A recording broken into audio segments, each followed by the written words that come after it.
Good evening and welcome back to the Nations Division House Rivalries Week 5, Day 2. We've got two games coming to you today, starting with the London Quick Draw versus the Brussels Brawlers, both of them on a 3-1 scoreline right now. So playing for that fourth win and a spot in the playoffs. I am OmniToaster and I'm joined by Paradox.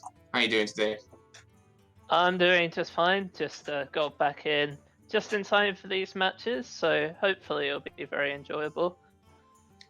Lineups are pretty much the same as last time that I was on. Yeah, they are.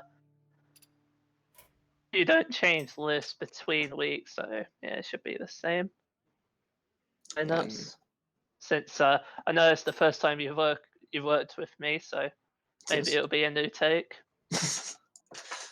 I mean, a lot of the lists looking pretty standard overall, other than London's Shaman. I had this debate with Robobson yesterday about Shaman or Shaman, and revealed that I am the least consistent person in the world when saying that word, and I will say it differently throughout the night. But their list for that particular class is a overload token Shaman, so it's slightly different, bringing something different to the table there. They have had their priest banned out, and Brussels have had their warrior banned out. So, one player. Both of my least favorite decks banned by one, but both of them still with those decks in their list. London still with warrior available, and Brussels still with the priest. So we are going to be seeing those decks. Unfortunately for me, if you're a fan of them, fortunately for you. Yeah. So just taking a look on Twitter, because I thought that the Shaman list the Brits were playing looked a little bit familiar. It's actually the same list that Jamboree was using recently to hit top 10 legend for his finish, which unfortunately doesn't get you the Master Tour qualification this month. Gets you it next month, but that's beside the point. We're in the first game now. The Belgians are on Priest and the Brits are on Warrior. Did you think's favoured? Yeah, definitely. Coming about 56% for the warrior in this, so favoured, but it's definitely not an insurmountable situation for the priest if they can really get themselves rocking early, build up that big board, get a combo off before the warrior has time to do any big ball clears or get Dr. Boom down. They can do something, but that warrior hand is looking a lot better than that priest hand. I very much disagree with that. This priest hand looks insane to me. It's the turn 4 Psycho Pump, turn 5 Psycho Pump. How's Warrior dealing with all those Blade Masters? How's Warrior dealing with the first Blade Master? Can't you just looking at do nothing till turn 3 and then you have a Blade Master? The Psychic gives you a minion to put down, but then that risks the Psycho Pop bringing it back. Yeah, that's fine. Warrior puts on no pressure really. Yeah. They have Rover and 2/2 Taunt guy, and that's it. They have absolutely no pressure really whatsoever. The priest can just heal out of this. Yeah, very true, very true. So we're waiting for the having a think here between the flunky and the weapons project. It seems. Pretty sure you never go for weapons project. Yeah. The flunky is just more of a presence. Gives you more in the way of resources, as well as you get extra taunt in hand. Yeah, most unfortunately, the taunt quality has been drastically reduced thanks to that recent change. So we see stuff like Shield Bearer, Violet Warden, and brought an Apple Bomb, which you don't really want against Priest. The circle off the top, they could go for a 4/7 on 2 if they so choose. I doubt they will. They'll probably just save it. Oh no, they're going for it now. Going for the coin into the Blade Master. Heal it up. Get it back up to that full. I mean, at this point, like you said, the warrior is gonna struggle to deal with this. 1 mana away from that Restless Mummy, which would be able to kill it all with other trades going into it. So really the main option is, I mean, they do also have weapons project into bump it. That would be 7 armor, which would give them the shield slam needed to take it down, but yeah, you wouldn't trade the minion though. You just go weapons, project hit for 6, and a poke with the weapon. Yeah. Like, armor isn't very valuable in this matchup anyway, just because, like, you need brawl, you need ways of dealing with, like, tall board states. Reliable. So probably just gonna see the aforementioned combo calm down. And at this point, the Warriors got a pretty decisive hold over the board, I'd say. Even with double Psycho Pump. So many choices. Obviously, that second Psycho Pump as well can just bring back the first one. No guarantee of getting more Blade Masters into that. And with the mummies potentially coming down in the next turn, and Dynamatic after that, there's some pretty nice tools for controlling up this and keeping this hold that they have. I wouldn't necessarily play Mummy on 4 though, just because the two weapon would just kill it immediately. Yeah, I was more thinking if the priest did have anything else to develop, so I should have made it clear. Obviously, the warrior is feeling alright, knowing that they have some tools for the next 2 turns to do something about any developments that are made. Yeah, if any of these Blade Masters from Psycho Pump stick though, wins here. Ooh. Yeah, I wouldn't cast that. I wouldn't cast that one drop here. That sounds like a bad idea. Yeah. Cast that and then you just bring in it back with the Psycho Pump next turn. You're going to be a pretty sad priest. Just playing it slow, saying, yeah, I've got these 2 Psycho Pumps. Warrior is not very well known for its like spot removal at the moment. We see the Brawl, but Brawl isn't going to be that great when you've only got 1 Blade Master staring down at you. Yeah. At this point, I think it really depends on what this second Psycho Pump rolls. If it rolls Blade Master, the game is just going to spiral out of control, honestly. Yeah, if it rolls the Psycho Pump, though, the Warrior is in for a bit more of a chance. He's looking at the Mummy. Although I much prefer just a hero power. Yeah, which is the option that he is going to go with. As you said, the Mummy just gets dealt with the resource that the priest already has. Circle picked up.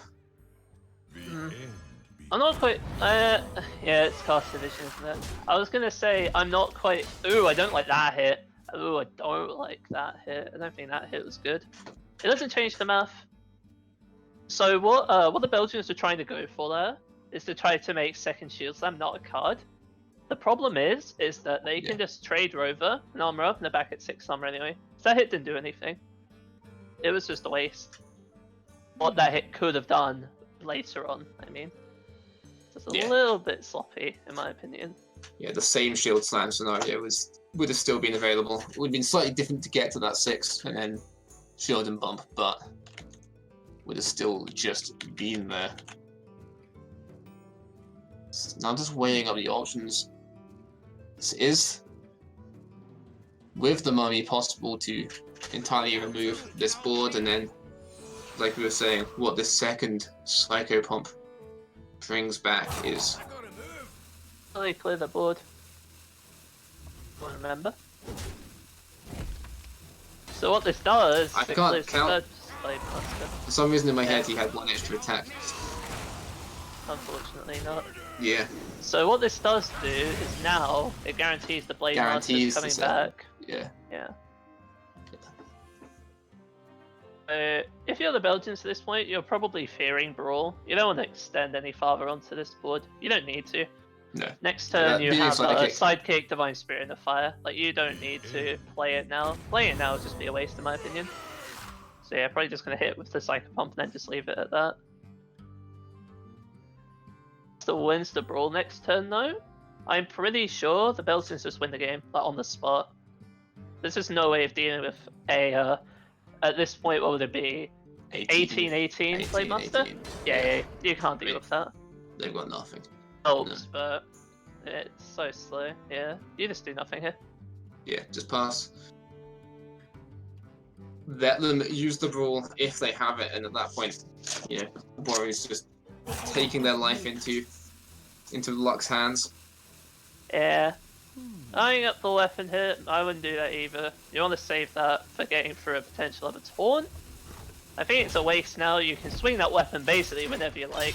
The only reason I think you would use it there is to play around like second weapons project, but that's a bit of a unlikely card at this point, where it hasn't drawn that much. So I think they're playing this a little bit sloppily, but if this Blade Master sticks, it won't matter. Like this Blade Master could on his own. Choices. Yeah. Yeah. It just depends on how scared the Brits are of this Blade Master right now. They could just go Violet Warden. Oh. Yeah. Like, you overextend with his Blade Master then, I brew you. Yeah, No, and no, without the weapon still equipped, getting through that Violet Warden will need obviously more minions bumping into it, which is going to be awkward. Saving that weapon would have been a nice little boost onto that, because you could keep the Blade Master from having to hit into it. Yeah. So it looks like that's what they're going to go for. Do you bump one of these Psycho Pumps, or just let them? No, okay. That is a very nice top deck. Yeah. But this kind of goes into what I was saying last turn. They kept that weapon, right? They could have had a 5/3 Psycho Pump with the extra arms, and then they wouldn't need to use both of them. They've shot themselves in the foot there by playing it a little bit too hastily. Yeah. So now the question is, how far do you commit? Thing line that you could take here. Yep. Where they can go extra arms to buff the Psycho Pump to be a 5/3, and then you Psychic to make it a 5/5, and then you trade the 5/5 and the 3/1, and then you circle with a 5/5 and a 4/7, and if either one of those sticks, the next turn you can just go Divine Spirit in the fire and just punch it for 1,000,000 damage. Yeah. It looks like they're not going to do that. Looks like just going to circle this way, which I guess this way works too.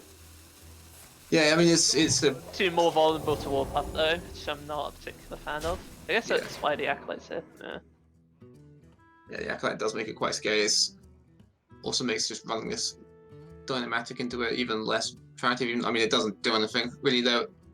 Options here are, you can shield block for out or just go for that brawl.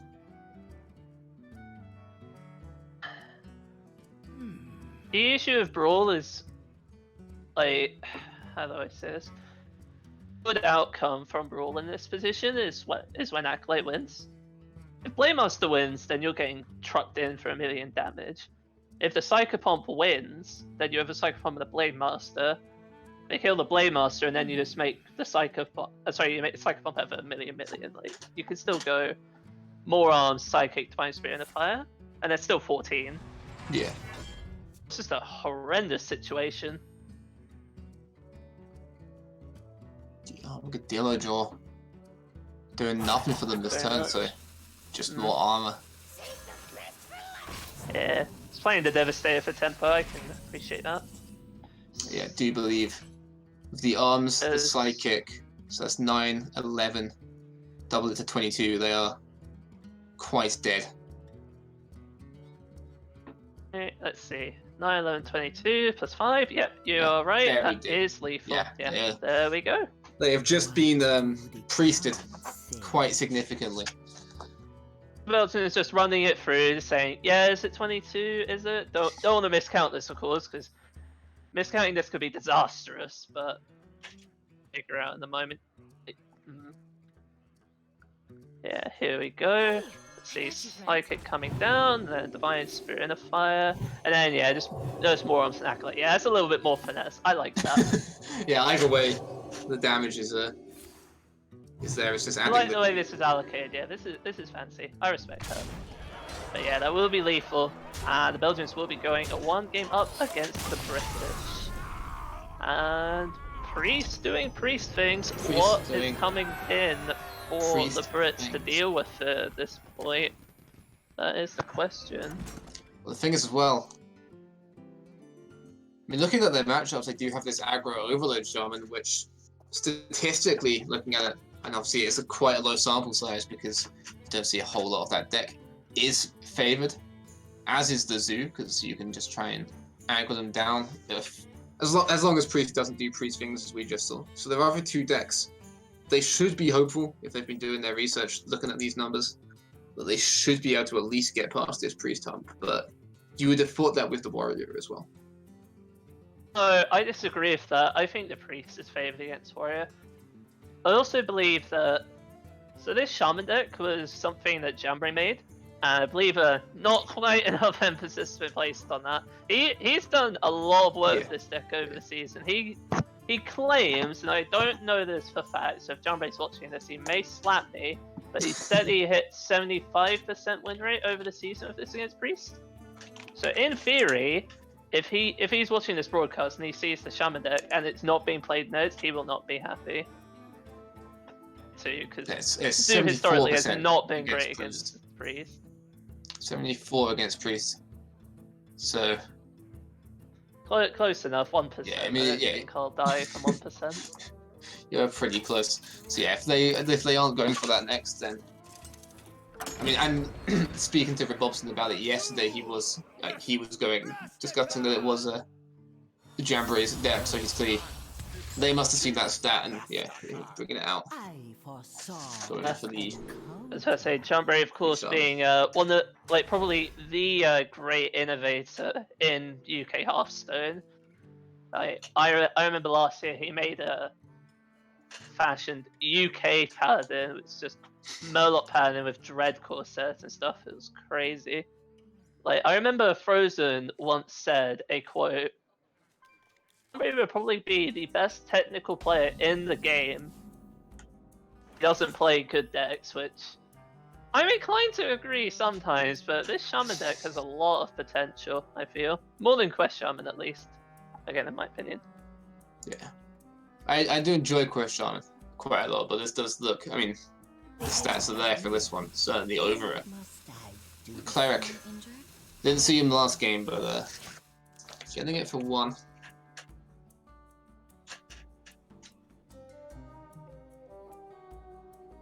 Not they coin out the Lickham. They can clear the Cleric right now. Yeah. It's just not efficient at all. No. You're wasting a bunch of damage into it. Your next turn suffers a little bit. Just chucking down a Sludge Slurper, although that is basically just a Quest Shaman turn 2. Does look like it's going to be... I finally choose to go for... Oh, no, just getting the Lickham established. And then with the Sludge Slurpers, they do have that extra damage on the Lickham next turn with a Beaming Psychic. They also have Zap, don't forget, and Zap is also 2 damage, so... Yeah, okay, so just gonna go for the 2-3 here. So now the question is, what Lackey is gonna come down? If this is damage or Rush Lackey, the Brits can clear the board, and that would be really huge here. So just gonna see what the outcome is. Spell Lackey, huh? Just gonna go for it straight away, knowing the Cleric is always gonna draw a card. Highest quality spells here off of it, though. I imagine it's probably gonna be Big Bad Voodoo here, just because you have the Mogu Flesh Shapers. So you can rush into something, and then it dies, and then you get an 8-drop from it. Yeah, it's just another option over that. Waiting for that Mutate to be in hand to get what you're really looking for out of the Mogus there. Yeah, exactly. Now this Cleric is gonna start going to work on this board, Yeah. So it can go up to 5, but that does mess up the Psychopomp ever so slightly. I'm gonna take the draw and just try to avoid this Lickham clearing the Cleric. Of course, we can see that this Cleric is very much dead. This Cleric is very dead.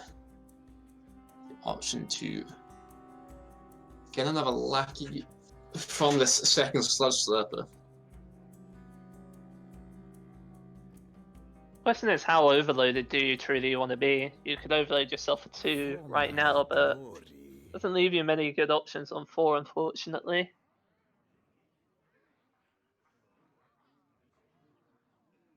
they go for Sludge right now, what they're really looking for is either damage or face the Slacky.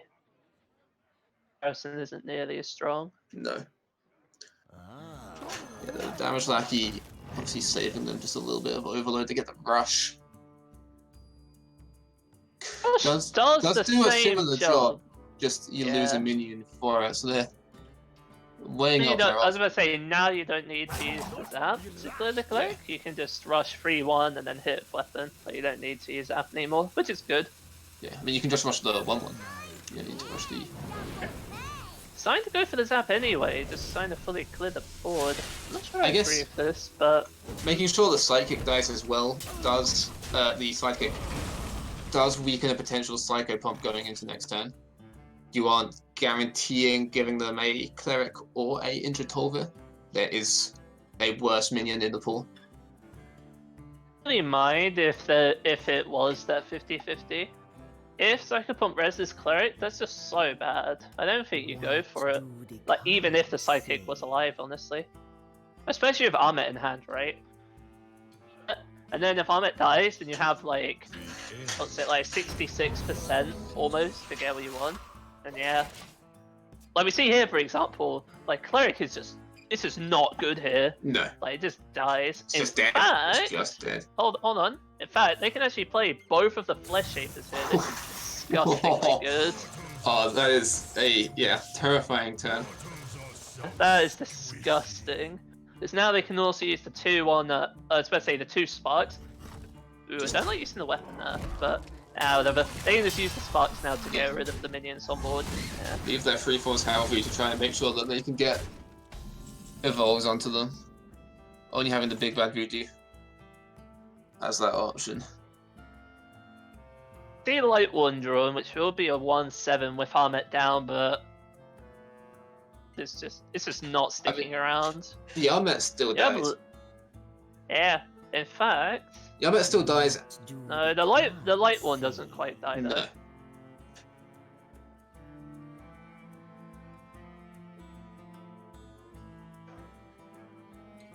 It does look like they're quite seriously considering just going for the 4-drop and the 1-drop.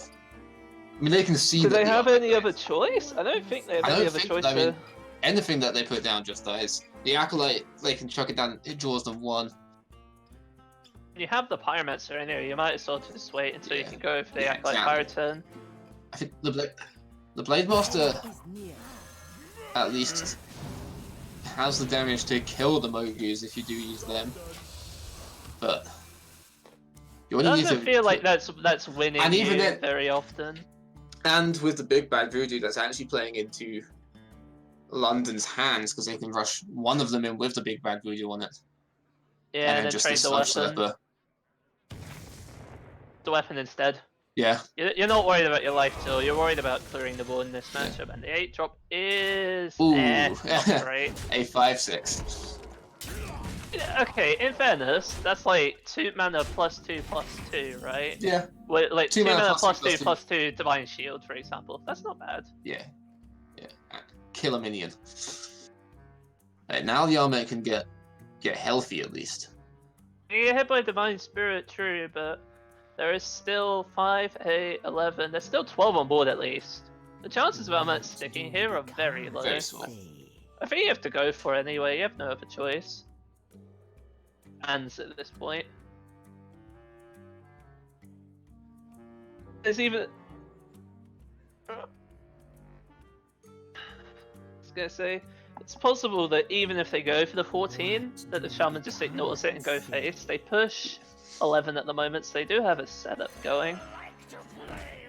He's looking to kill. And yeah, Clear 3 off just the going board. for Divine Spirit.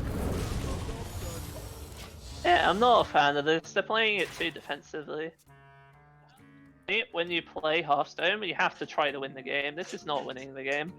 No. This is you. They're- This is you avoiding losing the game, which is not a way you win, especially against aggro. You have to Yeah. take those dangerous lines. In order So to get if- that was not a dangerous line, in my opinion.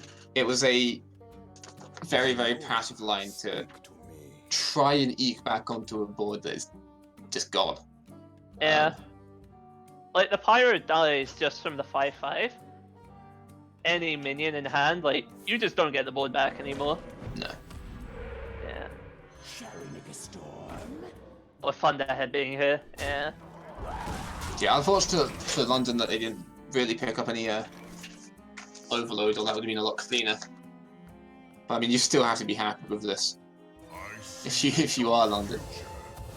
Yeah. I'm pretty sure they're not complaining. No. Yeah, like, yes, okay, that kill could have been a bit cleaner, but... Yeah. Yeah. It's relatively inconsequential. They're probably still just fine. At this point, the Brits push 12 on board, ignoring... Hold on. They have 12 on board, and then lightning bolt for 3, and they're looking for 3. That is lethal, and so that series tied up 1-1, as long as they don't miss it. No, 3 plus 3, that's 6. Like, I can't particularly talk, I struggle, just going for the spell power. Yeah, just get spell damage, why not, yeah. I mean... it's just lethal. Yeah, no, there we go. They had the more stylish lethal onto them in the last game, so it only seems fair that they go for the stylish lethal this game.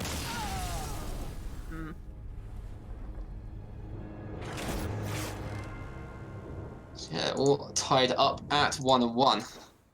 The Shaman, it's the 74%, that looked very dominating. Yeah, I agree with that. So the question is, like, what do you bring in? Like, given how do I put this? How defensive the Belgians' playstyle has been, I imagine they're probably going to bring in Druid. I don't know if they are taking a questionable matchup with the Quest Shaman. They could do it. They do have the double giggling, double mind control tech in there, but approach the end of that last game, I am unconvinced. Yeah, and they do have the one of bees in their Druid, which against some of that early board, stuff again, the Sludge Slurper or any lucky bees is a nice way just to remove it and start getting something of your own. Even if it's just a couple of 1/1s, and yeah, going for that Druid and on the coin with it, you always like to see. Yeah, I instinctively went for a second. I was like, wait a minute, are they queuing Priest again? And then I was like, oh wait, it's Elise. Yeah. Yeah. Yeah. Yeah, but it is Druid. We do see the Druid quest, so we have 3 Druid heroes now, and not a single one of them is a Torment, and I want to know why. Why is it Elise and not a Torment? It upsets me quite a lot. Are you telling me that you wouldn't want Elise as a hero portrait? Like, look at that. Yeah, I deliberately... Are you telling me a Torment would be better than that? Yes, I deliberately didn't buy the one that gave me Elise because I didn't want her on my account. I want Archdruid. I want Archdruid, Hamul, Rune Totem. Why is he not in our game? Because no one has heard of it? Play WoW. Play WoW. I am a Hearthstone player. I don't play World of Warcraft. I've played a Tauren Druid since I was like 10. I have allegiances. Focus. Yeah. Anyway, let's. They're gonna play a quest. They're gonna play a quest on 1 and coin. Yeah.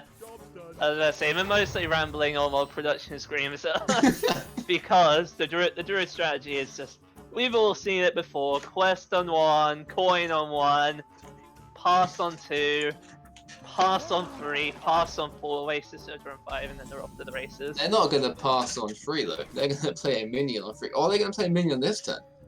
Are they gonna play a minion this turn? This Angler is really scary though. The Angler is terrifying. It's funny, not many people, at least not many people I remember before Rise of Shadows came out, like hyped Underbelly Angler that much. I didn't hype it that much. I didn't think it was that scary, but we see turns like this, so you just draw the 1 Murloc and then suddenly things just go out of control. Like, imagine if the Druid doesn't bees right now. That would be so bad. Yeah, saving the innovate might not do bees.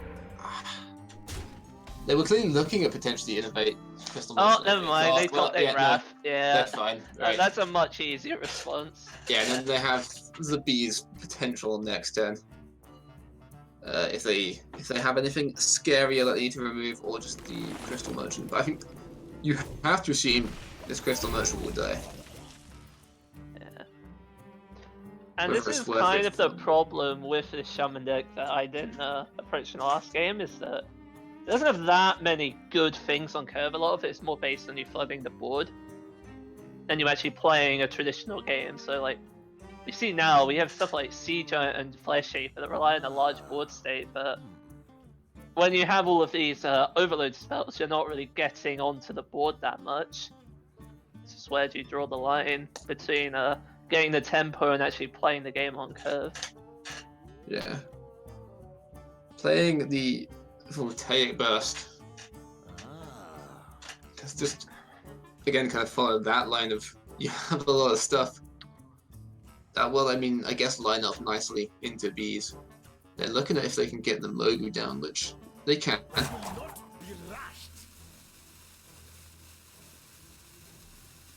The 1 mana spell reduces the Mogu's cost by 2. Paying it to 3, so they could do it all. It's gonna go with Cold Dice here, get them Murmy up to a 1-3. Yes, you don't need to go for the Voltaic Burst until you're actually getting these large minion turns. But yeah, we do see the Surger in hand along with the Nourish, so the Druid is pretty much playing a standard Druid game, Yeah. and the Shaman is just wanting pretty much just actual cards and not just Lightning Bolt. Lightning Bolt is decent, but it doesn't keep up with 2/5/5s of Rush, that is for sure. No, definitely. Definitely not. Oasis Surger is a just powerhouse of a card. Especially drawing it on 5 when you're on the coin. They're gonna be very happy to see that pick up, but with the Nourish just the turn after. This hand is gonna start doing some Druid stuff. The only issue is that at the moment they're actually 1 mana off being able to go for Sea Giant this turn with Voltaic Burst, and that's pretty unlucky. The Sea Giant would have almost certainly forced both of those surges to crash into it, which wouldn't have been great. Yeah. It's just underwhelming. Being unfair to do, and Sludge Surf is just not it. It's coming down. Getting the damage lucky, that would have been so much better last game. It's not really good here, unfortunately. It's not. They also didn't really particularly need the help last game.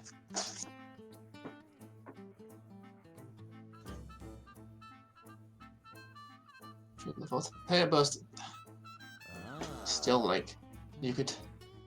At this point, they're just looking for Taunt Totem. Yeah. Taunt Totem would be like probably the best So it would protect. outcome they can ask for. It would protect something from one of the surges that you have to expect It's is coming, probably yeah. going to come down. Because let's be honest, when you're playing against Druid, they're probably going to get it. Don't manage Yeah, to. that is true. So that is a shame for them. And our Wrath picked up as well. Wrath. That's such a British way of saying it. Oh my god. I mean, I'm British with the from me. They get the. They So hovered am over I, the and I knife a still little say bit. it Wrath. I'm a Southerner. So am I! What do you Then mean? say it right. It's rough. Uh, I mean, the Oasis Surge turn. you sound like the type of person who would agree with Raven when they say that Shaman is the correct way to say it, aren't you? And again, Disappointed. I say it both ways, depending on how I You feel. say it the correct way Yeah. 50% of the time, and Yeah. that's what matters. Exactly. So I mean, you have to take that. Yeah. But yeah, that Oasis Oh, Surge turn. I was about to say, speaking of things that aren't looking great, this turn is not looking great. They can cast Sea Giant now though. So they go damage lackey on 1. And actually just barely get everything out. And they would have 1 mana left over, so they can fire a bolt. They can actually clear the board! Oh my goodness, this turn is so good! They can clear a board and get an 8/8 and a 7 drop, so they 3/4? can turn into an 8/8 down. That's Yeah, pretty good. a bit of a dramatic shift for the sorry state that we were seeing just before the Starfall. I mean, I was about to say, and right as you say it, the Starfall comes off the top. Oh god. Do you? I don't think you go for it though. I think you nourish actually. I mean, like if you go for nourish it, and wrath. you're still leaving the 8-8 as one. This is going to innovate the 8-1. Which does look like what they're going Like to do. dealing 4 damage to an 8-1, that does not feel great. No. Yeah. Yeah, that forced you into a pretty unhappy use, especially against this this deck. You'd be hoping that your Starfalls would be clearing more. But leaving those 3 minions, forcing you into the Innovate, forcing you into the Wrath on something you really don't want to be using it on, doesn't feel great. The Evil Totem. Another ridiculously good card. Yeah, I like this use of the Lichen, by the way. The Brits have acknowledged that, yeah, they just need to put on pressure. They're not winning the long game here. They have to kill him before stuff like that comes out. Yeah, that Hidden Oasis is a very huge pickup. Heals them right back to full and gives them a 6/6. Yeah, which, I mean, does die and they can keep the board if they're fine taking 6. It's a matter of opportunity, right? When do you get the opportunity to cast these things? Yeah. In the Oasis or Nourish, for example. So they could go Nourish and then either Thresh's Howl or Crystal Merchant. Yeah, and Both of which aren't optimal. They do pick up the Foul Risk. Oh my goodness, and they're at 24. This could get pretty dicey. the Nourish as At well. this Sorry, just go on. Yeah. No. Before I interrupted you, the main thing is Starfall and Swipe again now, so I was gonna say Bloodlust is the main way the Brits are gonna have to get there, but they're gonna need to try to avoid that big Starfall AoE as much as they possibly can. They could possibly just taunt the Evil Lackey. So it's important to remember that there are Anubis defenders that you can always draw off that. And when you're following up with a Howl, it's just an extra opportunity to get that 0 mana taunt. Get it down and in the way. For the next couple of turns are looking like some pretty scary boards. Now this totem roll could be very huge. If it's heal would be very nice for them. And it's the 1/1, that's unfortunate. So yeah, this does just... Are they not putting down the taunt lackey? Oh no, they're not! Yeah, this Starfall is so huge! Yeah, this Starfall just... It leaves them with a... 1/1. Leaves them with a 1/1! This is gross. Oh, and they've picked up the Floop for either this... Yeah, I don't think Floop is that... As I say, I don't think Floop is that important at this point. No. Oh man. Is it just over? I don't think they can recover. It does look quite over. That hand is 2 lackeys. And a Bloodlust! Oh my goodness. It's not looking ideal. It's definitely not looking ideal. I mean... Yeah, I think this is the end of the line. I don't think we're getting any further. Like, that Hidden Oasis might just immediately spark the concession. It did. But anyway, they're obviously going to play that. They don't know how good the Druid hand is at this point. They have to play with the hope that there is a way to recover from this situation.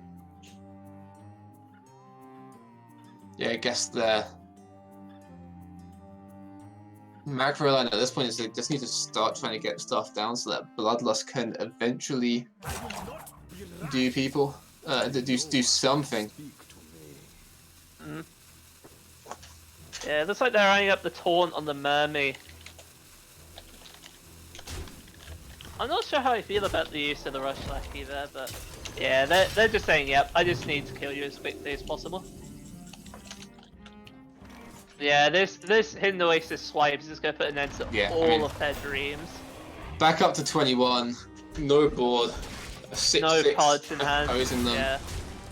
Yeah, it's Just looking over. at bloodlust. They, It's they not can gonna make do a it. I'm 5 pretty sure bet. they're just gonna concede soon. Yeah. Like there's no way you get that from here. That's I the think if they don't concede now, as soon as the scenarios comes down next turn, that is probably the time that anybody would recognize bow out next game. We might have a firefight, but their board is just a bit much. The only thing left to face off against this druid is Zulok. So I'm not sure how I feel about the druid Zulok matchup. I imagine it might be Zoo favored. I would assume it the same as well. I know that playing there we go. As soon as the stars comes down. There you go. Just as you predicted. Yep. I mean, at that point, yeah, okay, maybe you. They don't even have a MC tech because they're not Crest, so yeah, there's just nothing in that tank. And yeah, I think the Zoo against the Druid, I feel pretty good as Zoo. Especially if you can get some Vulture, Thrasher stuff going on early. Zoo is just going to really, Druid, sorry, is going to really struggle to deal with that at all. So what do you think of the state of Zoo once the new wildcards come in? Because that's something that intrigues me a little bit. I've forgotten. Are we going on the leaked ones or just? Yeah. What was Warlock getting? I've entirely forgotten. Ip, Gang, Boss, and Renounced Darkness, I believe. Yeah. I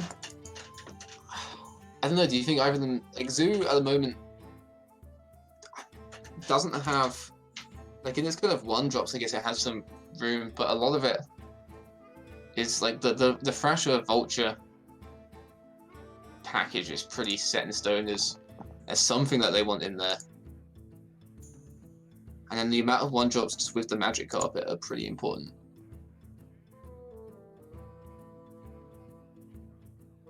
So I don't know, it's not a deck that I necessarily have enough practice with. Enough experience with, because I don't hate myself or people I'm playing against. So, oh dear.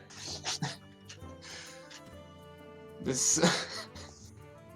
Should we just wait for game 4 to kick off here? So yeah, I'm not Okay, sure. let's go on another tangent now. What cards are you most excited for coming out then? Just humor me. Actually, as I've just said, that I don't hate myself or the people I'm playing against. Flame Waker. I'm very excited for that. With the current crop of low cost spells that we have in Mage.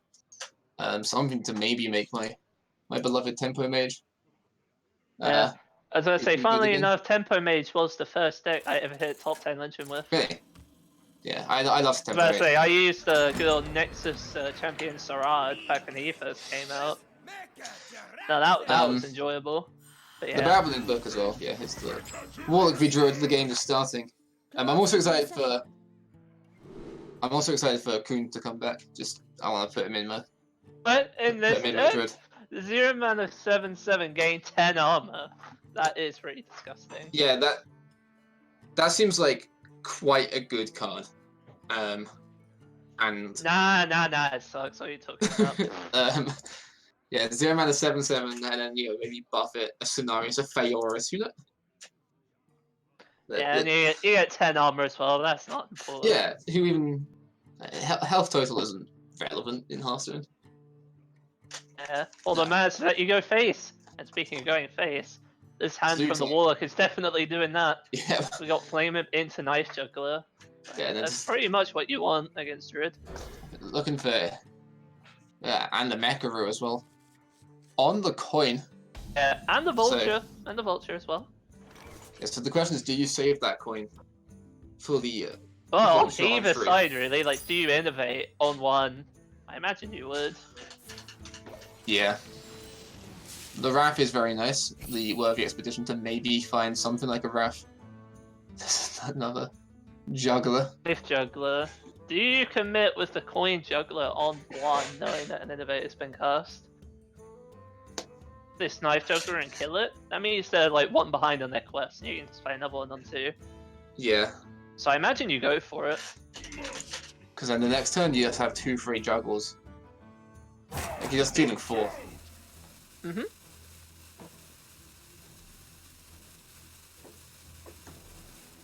Yeah, coin Go coming for out. it. So. Yeah, the first Juggler is there because I mean you force them to have the Wrath and you force them to use it, put themselves behind on their quest completion, and they're just going to go for the Worthy Expedition. Yeah. Getting not the greatest outcome. I imagine they're probably Yeah. going to take Water Reloaded because Yeah, the other you cards kind of suck. Yeah, Yeah. Lotus is something, and here come the 1-drops. Or do you? I was going to say, or do you go for yeah, the you go for second the one? second Juggler, Do you double dip? and then the turn after you go for the 1-drops, and you get 4 Like Juggles. they're just going to double dip? Yeah, okay. I mean, one of them dies. We see that. I think. I mean, one of them dies, and then the next turn something else. Dying for free to let Wrath. Yeah. Spirit Bomb picked up, which isn't going to be that useful. Do you ever tap just to try to find something? Nah, you don't. Nah, Have you play play the your 1 minions. drops. You play your minions. Play the minions because you have the follow up on 4. Yeah. Yeah. If you probably just tap it. But yeah, since you do, no reason to tap. Just play minions, go face. Nice and simple. Pretty much. All you're looking to do in these first few turns, get as far ahead as you can. They do have a hidden away Ooh, the area, the huge Starfall. Starfall pickup. Oh my. Yeah, that's pretty nice of the Druid, guaranteeing that on 5. And the quest is done as well, right? Yeah, that quest is done. Yeah. Because they innovated that turn is 1. disgustingly huge. Oh my goodness. So this board, they're going to play the Vulture. Yeah, And the they're not even Vulture's gonna just get gonna anything. die. Yeah, they don't get anything out of the Vulture at all. That was so important. If they didn't get that, I think they could have just lost on the spot, honestly. They didn't have Stuffle, but they have it. Actually, no, no, that's a lie, because you could have the Oasis Surgery, and that does a similar job, That so... does, yeah. I guess it's not that. I guess it's not that lucky. Do you even... Is there anything to tapping, saving the Vulture for crystallizing, making sure you get Oh, something off of it? Crystallizer or Spirit Bomb, right? You have Yeah. 2 different ways. Yeah. You could just go like tap Crystallizer. It's not like you're not doing anything this turn. Yeah, get something down, get a juggle, get some damage into their face, and Possibly Against- draw a 1-drop too. against what you like, against a Druid, the turn 5 is the big removal, like early first removal turn, I guess is the word I was looking for. So you're playing one of your key minions Yeah. like that Vulture might not be really what you're after. Considering it though, like considering going for that Vulture and taking the risk, but nah, I like this more. There's no reason to take the risk just yet. So Water and Loti is not bad here for the Druid. It does get answered by Spirit Bomb, but it's not bad. See, double Starfall in hand along with the Hidden Oasis, so quite a while. It's just how to sequence those answers. In stealth mode, you don't even hit with it. Now that is. Yeah, I think if you're the Warlock and you see the Loti and you see the hit, you're happy. It gives you something. And there it is. Gives you something to Spirit Bomb with this Vulture. Yeah, your Juggler's gone, but it makes this next turn just play itself, nice and cleanly. They're and looking for something in free health here, so it doesn't die to Starfall. Let's see what they get. Free. That is what they were looking for. Yeah. And there's the Oh, it Oasis. does die to Surge, that though. Yeah, that was a huge pickup. Yeah, free health not enough there. Vulture and Electra both dead. Yeah. Come down here, but this not exactly that great here. Top days to Grim Rally though.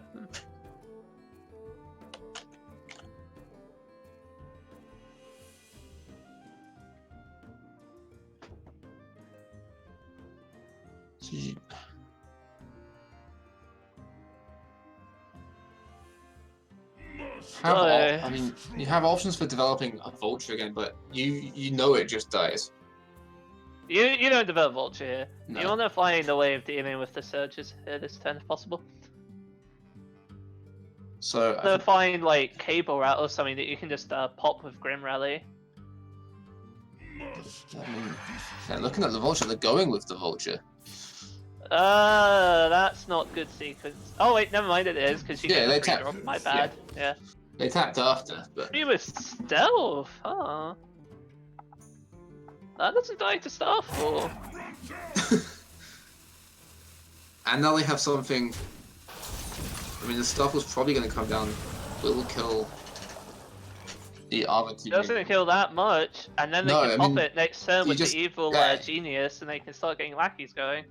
But I think That's a pretty good outcome. for the druid here, you kill the vulture and hidden oasis.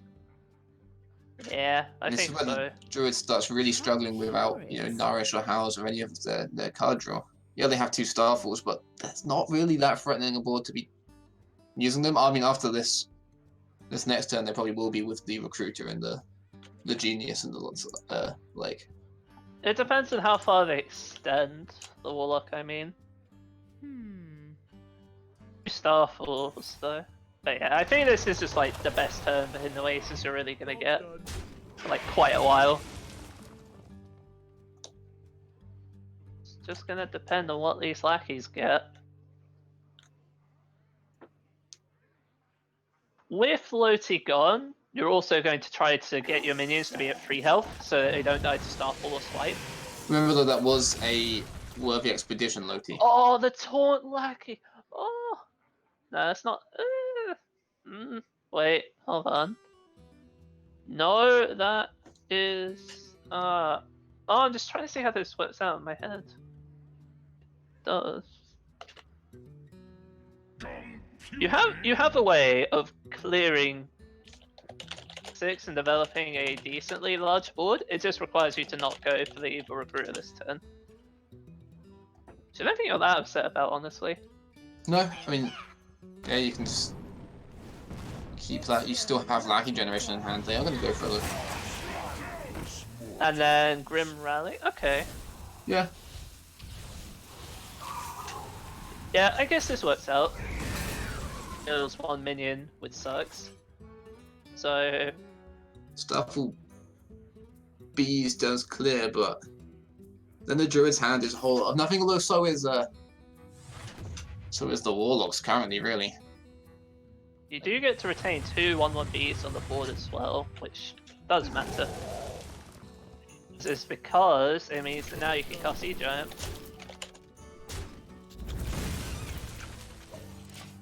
With some 1-drops. Yeah, there we go. Oh, this is gonna be nice. Fertilizer, and then give it Taunt. Okay. Now you Sea Giant. Yeah.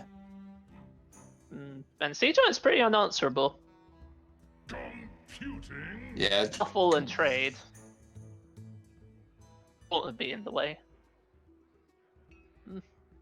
So now then you go down to 3, the bees would just bump into it and die. I mean, the druid with a hand size of 2 is just a very, very sad druid. Absolutely. They need to find a nourish as quickly as possible, or they're just gonna Yeah. get taken down. It's gonna go straight for Ooh. the Sea Giant. So that now does. I don't die. like this. Yeah, So this no, now dies they're now. vulnerable to Starfall. If they're paying attention, they would know there's still 2 Starfalls left because the Belgians did use the Starfall that was created by Worthy Expedition. So if they were paying a bit more attention, they would have known that there's still 2 Starfalls left. Yeah. That was just outright sloppy, honestly. And suddenly the druid is This is the one whole created lot by happier. Expedition. But yeah, Nah, that was pretty sloppy in my opinion. I don't know what they're saving the taunt lackey for, honestly. No, and Evil they were recruiter waiting was they just draw off the top, yeah. for this in particular. Now how to sequence this? Imagine with two Starfalls gone and with a low hand size, you're probably just going to go for the recruiter now. Yeah. 5/5 and what little value you can. You take some lackeys off the egg, or they're going to go for taunting the egg. Yeah. It's your lucky day. Even genius next turn. Fresh is how to start. I think it gives you 2 armor, but you need the card at least. Yeah, you need the card. 100%. It's the first draw you've really seen all game. Oh, Blue. that's not good. Yeah, gonna have to Yeah, do this a has to tempo tell you- release I'm here. Explorer. Just to try to get back on the board. What's happening? Oh, and a Solarium. Huge pickup, It's yeah. going to give them so many resources. See what they get. Flaming, Flame good in. start. Nemesis Thrasher, that's not quite as good. And a Serpent Egg, okay. Pull this down this turn, and then yeah, just Evil Genius on the 0-3.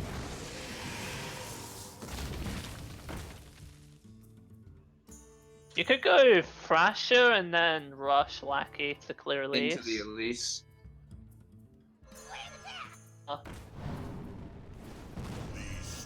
Diva Recruiter? Okay.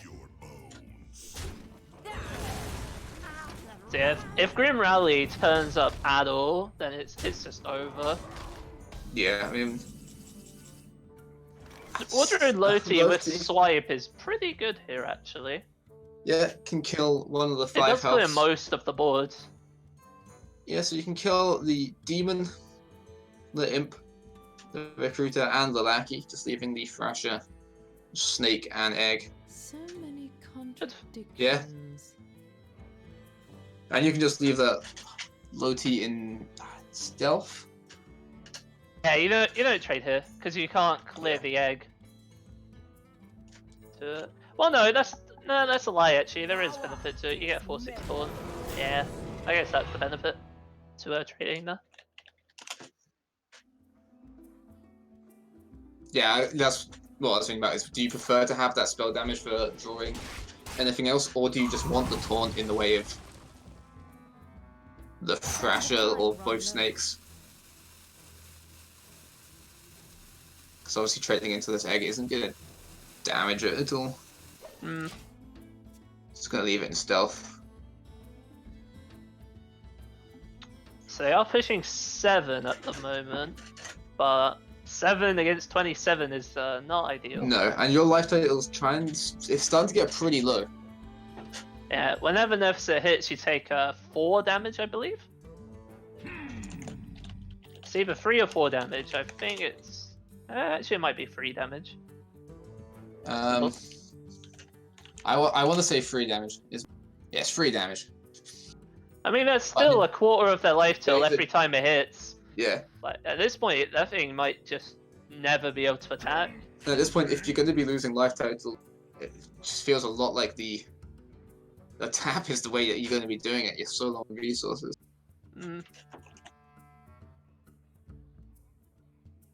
Spirit Bomb, which damages you as well, like damage synergy and no real life total to use it with, unfortunately. He's going to go with a Thrasher, so dealing 5 to themselves this down to 7, and it's getting to the point where it's kind of very scary. Like any spell. They have a Sharing this board 2-turn is starting setup to- here with Loti, and then it's it for 4. What's gonna do? Yeah, I mean this The Thrasher. Nemesis and the Spirit Bomb are unplayable.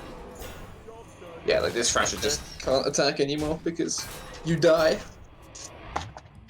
But they have to tap here, otherwise they are just dead. Like they have nowhere near enough power to clear the board here. If any minion sticks, If or anything it's sticks, dead. and the only way that they could stop something sticking is either with their Spirit Bomb or with their Thrasher, but both of them just kill them. Pick Derp. Hmm. So I imagine at this point you're probably just going to nuke off the Thrasher, given that that thing is Yeah, I unplayable. mean, you can never attack with it, so you might as well kill it. If this is enough to clear the board, though, you have to clear absolutely everything, and yeah, that doesn't seem doable. Nope, it does not.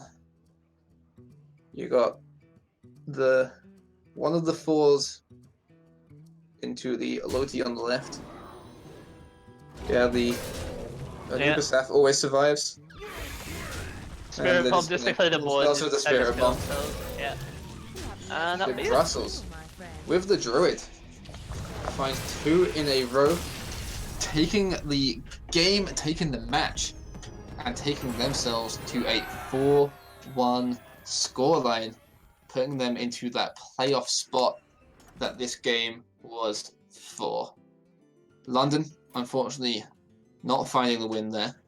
Their Shaman taking away the Priest that it may have been brought to target, as Chambray himself said it has a very, very good matchup against that. And it was his deck after all, but not finding the overall win, taking the loss 3-1 and going to a 3-2 scoreline. So still 2 more opportunities to get up to that 4-win goal that they're aiming for. Yeah. Do you remember who else is in playoffs at this point besides the Belgians? I don't actually know. I believe, let me get my notes. Helsinki went to 4-1 yesterday. So it's Helsinki and Brussels currently on that 4-1 scoreline, ready for playoffs. And Madrid and London, the ones who have ended this week on 3-2. So yeah, it's pretty close overall. Our home team will be able to make it, hopefully, but only time will tell on that front. Yep, 2 more weeks to get 1 more win. We are going to go to a quick break. We will be back shortly with Amsterdam versus Lisbon. So don't go anywhere. We have more Hearthstone coming right up.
Alright, welcome back to the House Rivalries Nation Divisions Week 5. We just watched London lose, unfortunately, to Brussels 3-1. Brussels securing their spot in those playoffs. Now we're going to a 2-2 matchup in the Swiss. Both these teams on 2 wins, 2 losses. It is Amsterdam versus Lisbon. Once again, I'm Omnitus, joined by Paradox. You excited for game 2? Yeah, I'm a bit excited. You're probably more excited than me because it turns out that it's not going to be Priest involved in No this Priest. match. It is my second least favorite deck, though. So, First, and there's 2 of them. There's 2 warriors. yeah, indeed, the good old-fashioned control warrior mirror. Just trying to confirm this one myself. Oh, bombs, and we've got. Oh no, my bad. The Dutch have brought Aliciana and Asalina, and the Asalina. Portuguese haven't. So, and I don't think you need to worry too much. Then again, No. yeah, just confirmed. Yeah, Portuguese are bringing bombs. My bad. So Yeah, so 2 so it's Clockworks, 2 Alex. bomb versus control. wrench It's not. counters. It's not an exact mirror. Yeah. No, it's not a full mirror, but it's still just warriors. I mean, current Priest deck aside, warrior is my least favorite class. So, closely followed by Warlock, which... Pardon? Why is warrior your least favorite class? That's a good question. Part of it is prejudice from WoW, carried over. There's a lot of that. Druid's my favorite class, partially because it's my favorite in that. And I think it's also carryover from the... I mean, look behind you, there's Gen and Baku. It's carryover from those days. That's pointing out my things in the background. Yeah. Odd Warrior was my least favorite of the odd decks. Even worse, like, than at least Odd Paladin and Odd Rogue beat you quickly. Odd Warrior just sat there and pressed the button. And then... I was gonna say, see, I'm the direct opposite. I'm the micromanager who likes to play hour-long board games. Like, I was about to say, up there I have Settlers of Catan, Resistance. Who I am a board game player. Oh, I yeah. can sit down and play games No. for 2+ hours. So Yeah, when I so sit am down I. and play a Warrior Mirror, I'm like, yeah, let's go. Let's have some fun. I mean, my normal Tuesday nights is just board games for about 4 hours. So I'm all about that, you know. And you don't like the Warrior Mirror? No, Disappointed. because at least in board games you do more than push a button and then pass. You push buttons, think about it for 5 seconds, and then you pass. And then you pass. Okay, so it's slightly more involved. Maybe I'll do better in that matchup if I added those 5 seconds in. It was more, but again, like this warrior matchup is more interesting than odd. Let's see. And And honestly, again, it is definitely an option warrior matchup. Doesn't happen, but the other decks that we're looking at before I go on a too long a rant about how much I hate warrior. So for Amsterdam, they had their priest ban, so they're bringing a control, a quest shaman, and a quest druid. And for Lisbon, they had their Zulok ban, so they have that bomb warrior, a quest druid, and an OTK Holy Rashtravala paladin. So that's the decks that we're looking at for this game 2. yeah, I think the defining point of this series will be whether or not the warrior sticks around. If the warrior loses and the Holy Wrath Paladin is still a deck, then this could be over very quickly because Quest Shaman and Quest Druid both do not like playing its Holy Wrath Paladin at all. Yeah, they don't. The warrior, obviously nice against it. You can really start trying to build up that life total with your armor and get potentially above the 50 that those 2 Holy Wraths do, although with Zephyrus. Wait. Finding a little bit of extra damage, you know, up to 10 with a Pyroblast is always an option. Indeed. But yeah, so it's after you. after you. Sorry. I was just going to parrot your point, reiterate it that if that warrior does go away, the other two decks could have a real hard time against the paladin. It surprises me then that the paladin wasn't just banned. Honestly. Yeah, I mean, we did just see the potential power of Zoo against the Quest Druid, but the Quest Shaman, I mean, I would personally feel pretty confident going into that against the Zoo, as long as you get a decent early game of Lackey Generation, especially. Well, we saw even with a decent early game in Lackey Generation last time that the Zoo couldn't keep up with Druid, so my faith in Warlock at the moment is I am afraid you might have more faith in it than I do No, I was at this point. I was saying the Shaman would feel good against the Warlock side. Yeah. Yeah. Yeah, no, as I say, I'm sort of agreeing with you, I just don't have faith in Warlock at all at the moment. Yeah, I mean, yeah, it was a just struggle for that deck against the Druid. Like it found everything it wanted really, and then the Druids were just there for pretty much everything that they had on board. Generated Starfall certainly helped them, but and even that the Druid was struggling just for cards in that game. Yeah. And the Warlock just really didn't do anything. So, yeah, banning the Zoo when there's that Holy Wrath Paladin again, like you said, may be questionable just because it's quite easy for the Zoo just to kind of gas out against some of these quest decks once they've got their quest sorted and are really doing their powerful things. I suppose here's another tangent. What do you think about the Druid Mirror? Because that was also left up. Like neither player banned, like neither side banned Druid. Sorry. Okay, so I might this might be a complete contradiction to what I was just saying, but I really like playing the Druid Mirror because I really like the end game of the Druid Mirror. I think it's very interesting. Kind of just trying to eke out your resources a little bit, so when it gets to that end and you can start leasing stuff, you can hopefully be leasing more than your opponent is leasing. Get one more Nomi, one more Theos, although I don't personally rate Nomi. We did see Brussels did have Nomi and Theoris. Amsterdam sorry, we've completely missed this. Amsterdam having the Theoris deck, and Lisbon, theirs is the Malagos. Yeah, that's why I was asking actually. Yeah. I can read deck lists. In which case, it's a hard one, but I like the Malagos one. I think it's a harder deck to pilot. Definitely, it's not just play your biggest guy on curve. Well, one turn after curve and then put it into their face. But after the Ferocious Howls, that's kind of all of the health that you're going to be getting beyond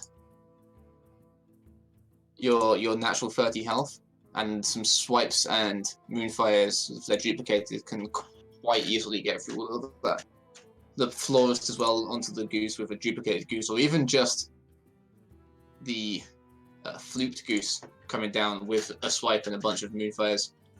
I think the other Druid, they can match the pressure enough to get to their endgame, and yeah, I like the Malagos version more. I think in the mirror. Well, mirror. Mirror air quote. Seems to be a lot of that this series, doesn't there?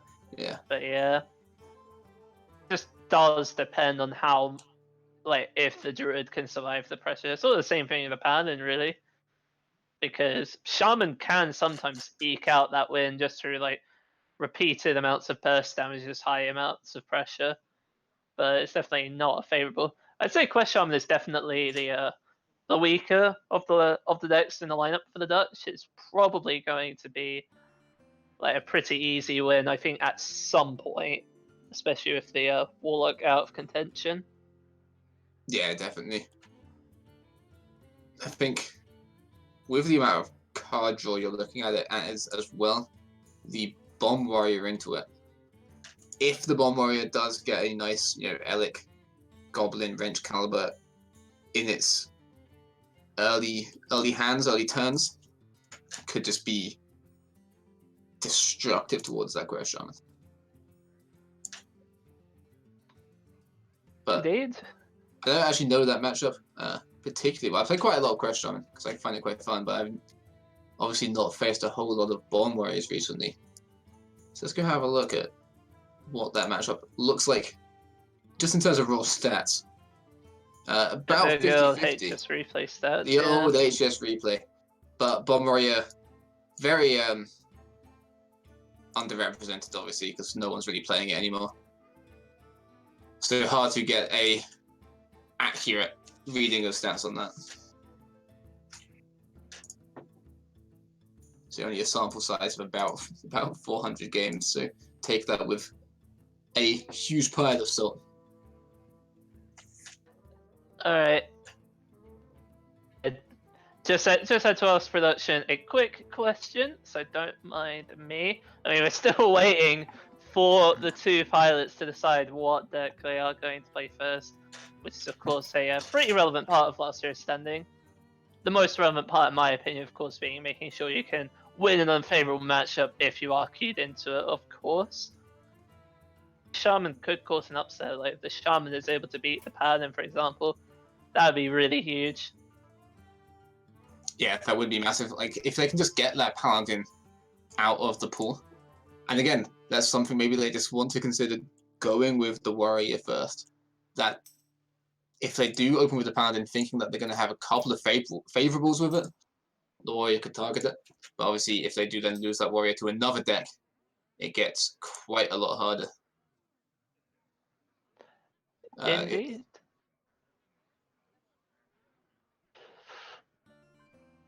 I was about to say, it brought up Druid Mirror, brought up the Warrior Mirror, brought up the Holy Wrath Paladin.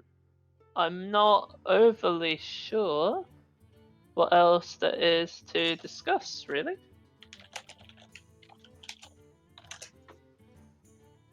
I was about to say, well, in that case, hopefully production will be able to help me out with this. Because I am currently running a free giveaway on HS Replay for five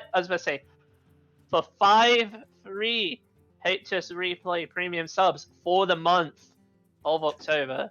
And all you need to do, I'm pretty sure production is about to link it in the chat. All you need to do is just click on the link.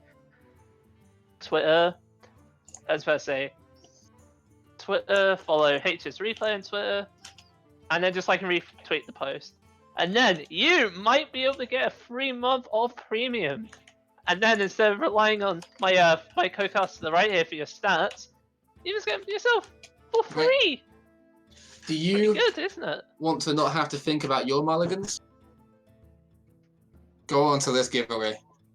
All of the thought taken away from it. Just hit that little arrow at the top of the mulligan box. Hit the class you're playing against, and boom, you're away. You're getting your best cards. You're winning more games.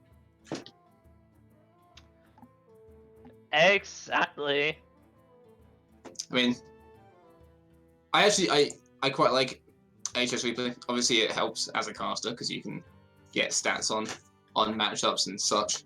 Also, if you use a deck tracker and you aren't going on HS Replay to look at decks that your collection can build, you're a fool. You're just a fool. It's a nice way to discover some new decks. It's an excellent website. I mean, this is your giveaway, but I'm plugging it now because I'm a big fan of the website. Are you telling me when we're done with this casting session, you're gonna give me that free like and retweet value? I mean, yeah, sure. You know what? I'll do it right now. Like, retweet of comment. Get on this. Kids, blackmail is always good when it's used for the right purpose. That wasn't blackmail. Yeah, it kind of was. But yeah. Anyway, let's actually be fair and talk about the other sponsors that are going on for this stream. So I believe I'll hand it off to you now, since you seem so good at it. No, this is you can go for this one. I mean, I went for a lot of your giveaways, so Don't want to steal all of the limelight. Who we got, Paradox? Alright, fine. Who we got? I was about to say, so we have 24-hour fitness.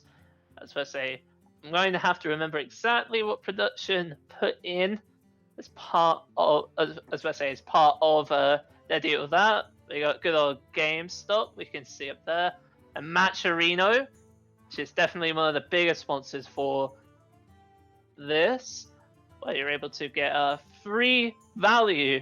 Like we could, I was about to say, I forget exactly what Matcherino does off the top. I was about to say, and you can see why I'm not very good at this. Matcherino, it crowdfunds esports events.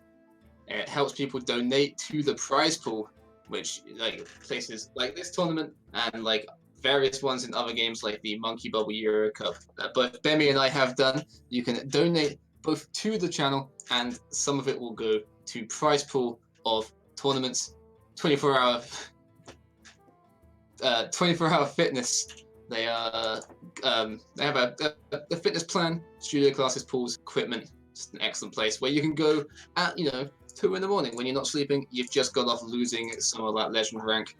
I'm gonna go cool down from the tilt. 24-hour fitness are the guys to go to because they never close. And GameStop, they have a rewards program where you can get all sorts of money off all sorts of accessories and games. So make sure you check out those free companies. Thank you very much for that. See, you're better than that than you give yourself credit for. Much better than me anyway, guys, that's for certain. And I've retweeted your thing too, Paradox, so... Thank you very much. If I win, give it to someone else because I already pay. Yeah, that's fine. Winners will be drawn on the 7th of October, so that is on next Monday. Don't worry. I hope they choose their deck soon. Let's go. Do I? Just gonna put that out there.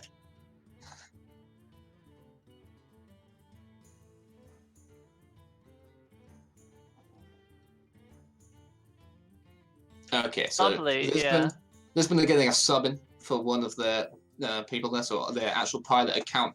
They're subbing up for a different one, I believe. So they're just remaking their decks on that new pilot account quickly, and then we'll be getting into the game. Different person, different account. Making the decks again. So hopefully we should be started in a few moments. They are building the decks as we speak, and obviously they still have to figure out what they're going to play first. But you'd hope that's a discussion that's also going on while this is happening. I imagine it would be. Building decks doesn't take that much effort, I hope. And it's a good time to look over the decks, make sure you kind of have a full grasp on everything that's in them, any little text you might have included. Mm-hmm. So, if you were both teams, which would you be bringing first into the game? I think I'd just bring Shaman first, as the Dutch, like I said. Shaman, it doesn't really do all that much against this lineup. I'd just rather try to see if I can sneak in a surprise win, and if that doesn't work out, then I can just get the counter queue in. Like, if they queue up Paladin first, then I can just counter queue Warrior afterwards. Like, things like that. Yeah, that makes sense, and you might be able to sneak a somewhat of an upset with that Shaman, as it does. I mean, it's one that can go either way, really. The Shaman can build up quite a lot of pressure. I believe we saw yesterday, though, however, in the second game of the... who were playing in that one? The Cape Town versus Oslo game yesterday. We did see that matchup, the Shaman versus the Paladin. And the Paladin just didn't play a card until turn 4 when they played the Prismatic Lens. They just didn't draw anything they could play, and they still very comfortably got there. Yeah. When you look at 3 hero power pass turns, you're pretty sad. And when you still go on to win as comfortably as they did, it's not looking great for that matchup when the Shaman had basically a couple of free turns to just start developing and start pressuring. The Quest Shaman typically doesn't have that much pressure early. It's not like the Shaman we saw earlier on. Like, we only have Sludge Slurper and Questing Explorer's early pressure. It's really just trying to get that mid-game pressure. Like that's how you win with the deck. Yeah. That mid game pressure and just juicing up that Shadow Walk to really try and close it out.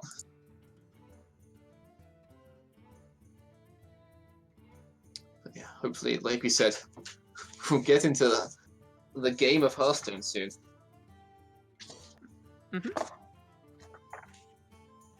I'm just trying to think if there's anything else that we've missed. I don't think there is. Oh, I believe production is just telling us now that the game is about to start. So they are just letting us know now. Yep, production just confirmed it. Looks like we are just about to Hearthstone get time. into the game.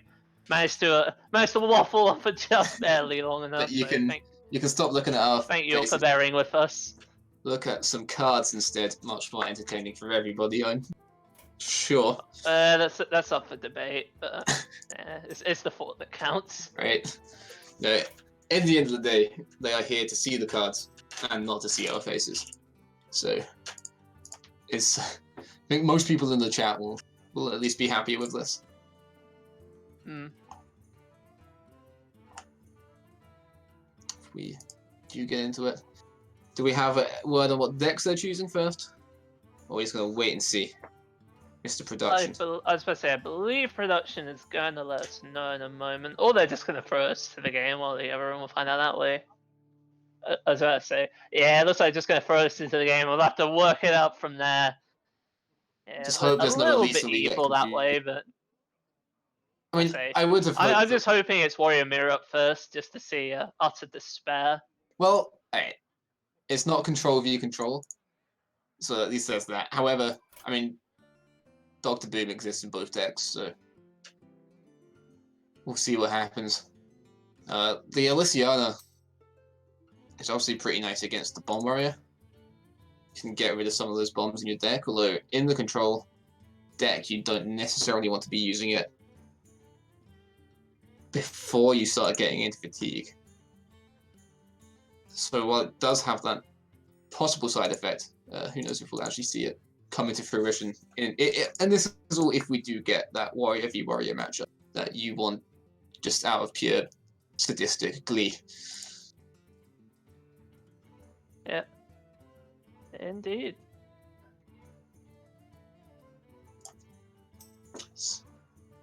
We're so close. I can feel it. The game will be starting any minute now. We were so excited, but we're done. We're done waffling on. You can look at the game instead of us, and then here we are.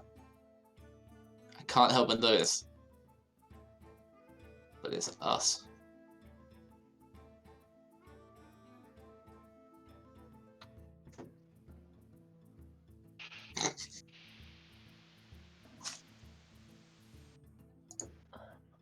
Well, you never said where you stand on the Druid matchup.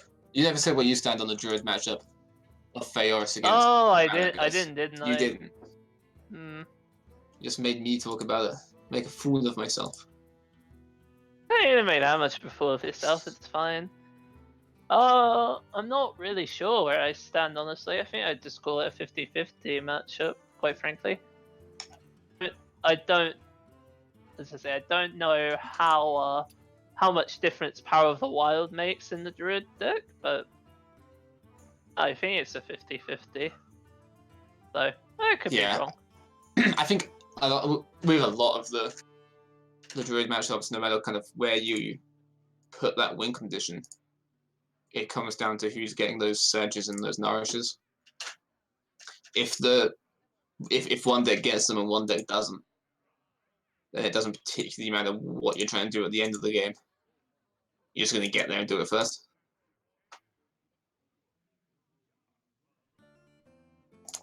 So I think we're having we already had the switch of the pilot, and now we're having the reverse switch of the pilot. Because the original pilot is back. Okay. So, but we're close. We're in the final iteration of what we need to happen to get into the game. Mm-hmm. Which is something. We're getting there. We're getting there. I'm very excited.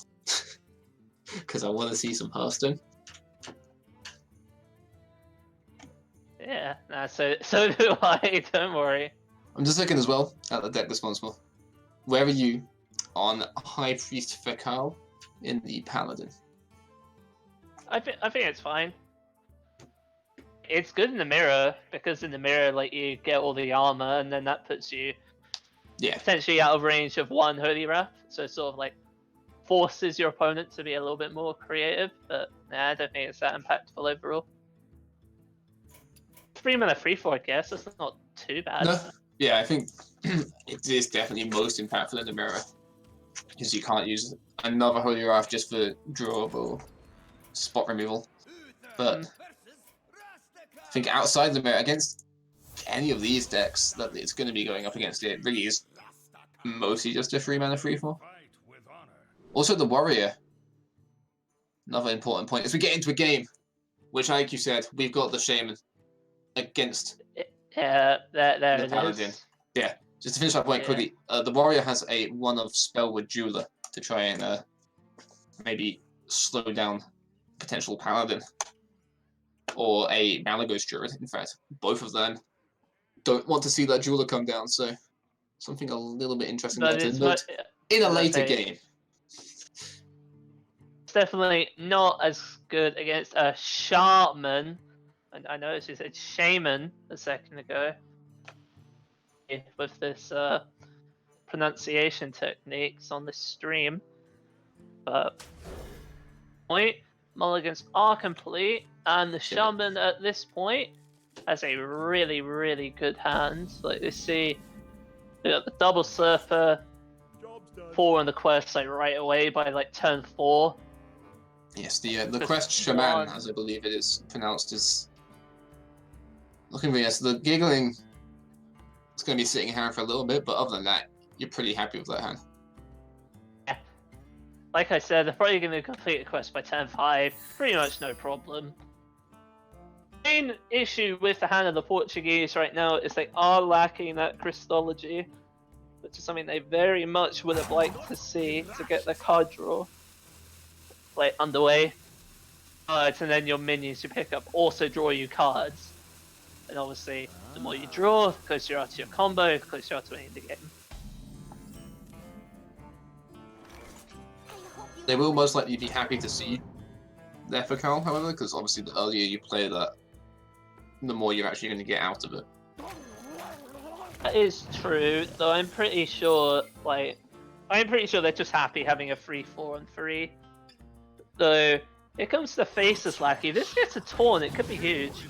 What's it get? Ah, yes, Youthful Brewmaster, okay. But then they could go like Coin Wasp next turn and then just get an easy trade in. Like, that would be huge. Yeah, like, I mean, there's a lot of pretty nice taunts that you can get on that too. Injured obviously jumps to mind, but Brighton, Flunky. I'm just trying to figure out what other taunts are on too besides those two. There's obviously more. I'm just trying to remember them. Without looking it up, because that's a little bit cheating there. Well, the way you think I'm looking at. There's also the 1/4 that was in the animations at Worlds, the gnome that gets +1. Oh, that one, yeah. No, it's funny. I've been playing so much Monster. Sorry, not Monster. What's it called? Tombs of Terror, and I've been trying to beat the bosses on heroic mode, and I kept running, and I kept seeing the Plague of Madness, and I saw this Geomancer, the 1/4 that gives your Cthulhu taunt. I was like, 1/4 with taunt. Wait, what? and then you said that one. I was like, oh yeah, that's also a card. Yeah, taking a long time to decide just to go with the 3 mana 3/4 and get this healing to be more efficient. It makes the Flash of Light next turn quite attractive. Just get a bit more health and that card draw. There's also Frostwolf Grunt. It's just a 2 mana 2/2 taunt. The basics, yeah, good catch. Yeah, so it's at least 4. Is there really only 4 taunts that cost 2 mana? For my glory. There's only 4 I can Anyway. think of. Anyway, that's a tangent. They can complete the quest next turn now, by the way, because they can go Novice on 3 here, so then they'd be at 3. And then they go Sludge, Lackey, Coiner, Wasp on 4, and then the quest is done.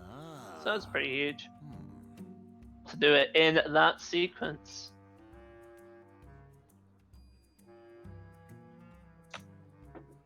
Yeah. Actually, the earliest they can get the quest done, just the better. Especially with this.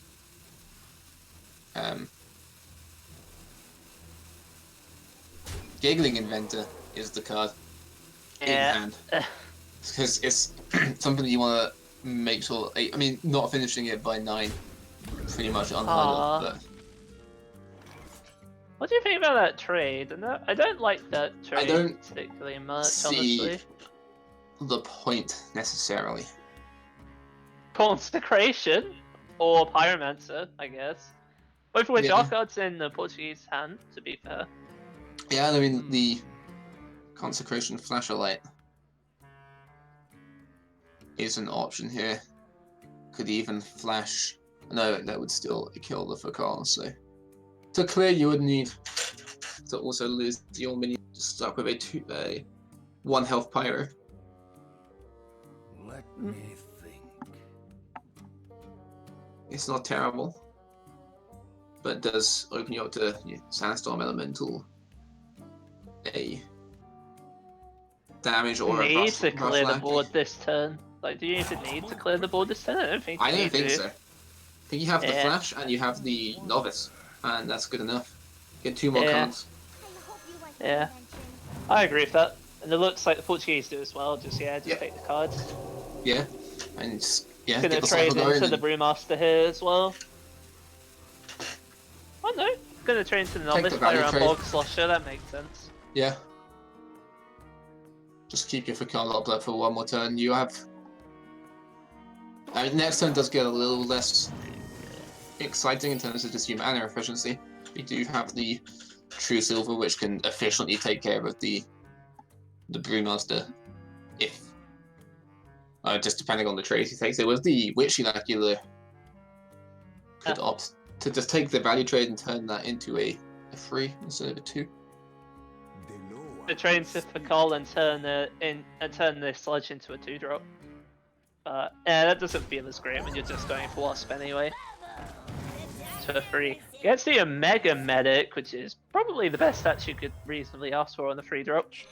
Besides, like, Unless you get Moot Claw or Blade Moot Claw, Master. yeah. Blade Master would be good too. Yeah, but I mean, I Quest think is Ball done. is nice. Safe from. I mean, it still dies to the True Silver. True Silver does open you up to taking 6 more though. Yeah. The real issue here is that there's no real way to capitalize on the quest being complete, No. at least right off the bat. 1 Novice and both Sludge Surfers, so the ability to generate more cards at this point is rather limited. Yeah, Cable Rat is one of the few things they're going to be looking to draw. And yeah, just the True Silver hit isn't the nicest. And then there's speaking the of the Cable Rat. devil, yeah. With the mana to play both lackeys, should they be ones that he's looking to do? Obviously, against the Paladin going into 6, you don't particularly want to be overextending too much. So you know that they have a Consecrate Pyro option available to them. They don't even need to use Consecration, just Pyro and a Yeah. spell will do it just fine. Yeah. Unfortunately, they don't have a good spell to use with Pyromancer. I mean, no. They got Consecration double is Holy the Breath and Shrink Ray. Yeah. Consecration is the best spell that they could currently use with a Pyro. Which I would mean, at that point, you wouldn't even use the Pyro, you use Consecration. yeah. Yeah.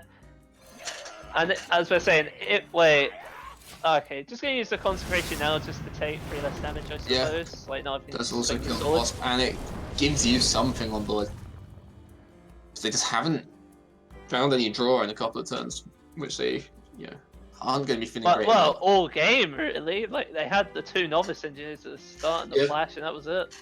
No Crystallogies as of turn 6. It's pretty Magic Lens upsetting. either. And this is a big game for this Paladin as well. They really want to keep it going into the rest of the match. Yeah. So the most important thing for this turn I can see is if they play the Faceless Lackey, it's if they roll any minion that either has rush or deals like 1 damage indirectly, right? For my They're glory. gone. Like maybe they just overcommit anyway, just to try to force the issue, but fire to disappear just to make the board a bit more tangible. So yeah, they are gonna go for it. Let's see what they get. Yeah, 'cause you're scared. Angler and Direwolf Alpha. But you're scared. You have to be scared of both Shrink Ray and Equality. If you do build something, because it is just a clear. Yeah, Kangor. deciding to go for the MC tech, knowing it's not that great in this matchup. Yeah. And it's not putting 4 minions on board. And they have 2 of them in hand, so yeah, that makes sense. Yeah, so it's a 3-3. If he's going to be clear on this board, it's probably not going to make a whole lot of difference. The Angler, it's a shame it comes out now, once both the Murlocs Yeah, in the when deck. both sludges Yeah. are gone. Both yeah. Murlocs are out of the deck, out of the hand. I mean, there is the option, obviously, of Shrink Ray here to fully clear, I wonder. which would still give you Do mana you have to any get, other choice? to get a Crystal Smith down and swing for some healing. I don't think. Well, I mean, you wouldn't swing through Silver this turn. You have a choice, but to use Shrink Ray, I don't think you do. No. You don't want to take the amount of damage that's on board right now. That's not acceptable. Yeah, I mean, you're facing down Open 10. Open up Giggling Inventor into a Mutate though.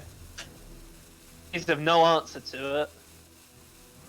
So it's gonna get ugly. The Annoyatrons having Divine Shield also reduce the healing that the Paladin can get as well, because obviously Divine Shields take no damage, so life still won't heal you for anything. So yeah, Kangor's not going to be getting anything himself. Idea what I'm capable of. And there we see Test Greymane from the Mutate, and Which, I mean, isn't the best 8-drop, but it's a 2-1 into a 6-6, so you're never going to be too sad about it. yeah, And there's the Acolyte just after the...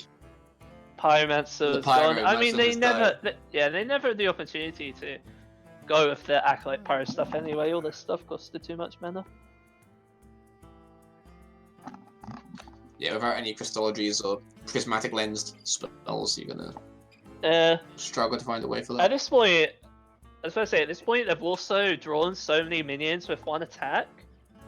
Falnos as an actual draw from this point. Let the pain speak to me. You see, they're even forced to just throw out a Holy Wrath just to draw cards. They are that desperate to find stuff. Right, imagine if that had been Cheval on there.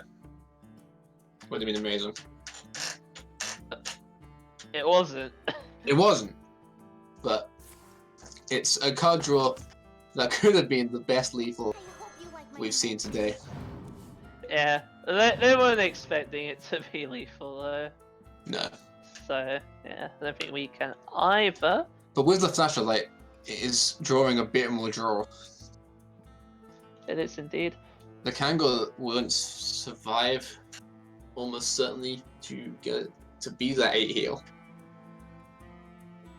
You are, like, pushing 6 damage into the Kangor just to prevent that though. Yeah, Good. that does hurt to do. But with the Witch Lackey as well, I mean, this is... You could get a 10 drop, should you choose, off of this Test Greymane. I imagine that's what you're gonna do. You definitely hit the Annoyatron into the Divine Shield of the Kangor though, I think. Okay, let's see They what 10 drop disagree? they get. Yeah. Yeah, see what 10 drop they get. So they get a Sea Giant. Yeah. And now draw is finally starting to appear in the hand of the Paladin. Yeah. We And have with an that 8/9 Falnos picked up, that does mean that all of the 1 attack minions have been drawn. So now Chrysology is just unplayable. It's just a dead card. So that, I was about to say, so the best thing that can happen is that it lands with Prismatic Lens and not doing you much favors either, unfortunately. So just gonna have to keep on cycling. Find There's a another second prismatic. lens. So it does make these last 2 turns the nicest turns that they've had, almost certainly. Healed up. They're just running out of time at this point. Yeah. Just running out of time. Like, if they're forced to timeout on a board like this, that just feels so bad I must move quickly. to do that. Yeah, staring down 12 this turn, so going to go for the Phallus instead. Such an awkward card to necessarily always get the draw out of, like, efficiently, so I just get it on board, get it ready for that. Yeah.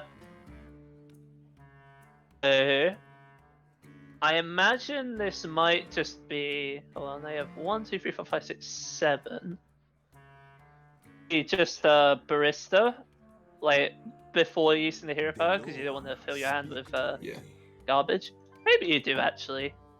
Maybe. I mean, if you do it You could- after the you hero could- power, you can still get a lackey out of your hand. That's what I mean. So you're not going to overdraw. I think that's what you do here actually, Eloa, speak to me. because the rest, like any other plays, just don't feel as great. Like maybe you like bounce and replay novice as a 5/5. Or if you're making this Yeah. attack to bounce in a Noyatron. I will not be rash. Well, you wouldn't bounce in a Noitron, you'd evolve it. Yeah. But he's attacking him with the Wishilacky, so. Yeah. Oh, what's this? Okay, what are we doing? Oh, we We are are bouncing bouncing the the Noitron. Noitron. Okay. String it back with a. To try to prevent a potential. I'm not. Maybe it's just flooding the board. Maybe that's what we're Yeah, doing. it's just a Uh, big-ish minion with Divine Shield, eh? Yeah. oh, okay. It's something. I imagine we're probably going to be forced to use the lens here. Shivala and Christology, that was definitely the best outcome. Yep. So that Shivala down and ready. As a mana. Another hammer gonna be drawing through even more. Opting to go to Yeah. the face. I mean, we have to see a timeout here, obviously. That's just too much But damage. now they're going to the face because they only have 1 Holy Ref left. Yeah. Like, their opportunities to get lethal, especially if a taunt's in the way, is limited. Taunt and no life drinkers down yet. So that healing is an ever-present risk. Do you Barista now then? So you get a Because you block could go, sorcery. and then you can bounce a Noitron. Yes, yeah. Deloa, speak to You'd me. have If a you block did it sorcery on the and another first one, you questing might as well spot. do it on the second one. You're not in any danger Yeah. of dying yet, really. No. I mean, the Divine Shields makes it pretty hard to kill them. Just like a quality pyro. Anyway. Mhm. Double pump Azarano, extra starware, high mountain ice, room for mana spice coming right up. So I'm just gonna replay the Noitron now. Are they that desperate? Oh, apparently they are feeling that desperate, huh? Okay. Yeah, doing it without the Time out there, like, you have to think that out of options if they had to time out in a situation like that. Zephyrus is active now though. 3 mana, so can't offer and Never. play the Never. And off a Brawl though. A Brawl Yeah. is pretty good here. All is still out, yeah. I mean, you just need to get the To power. Shudderwock though, like Shudderwock wouldn't be bad as a follow-up to this. But yeah. Nah, honestly, Tekken Siphon Sword definitely not better than Brawl. No. That's for sure. You might get a free. Don't you want a free? Yeah.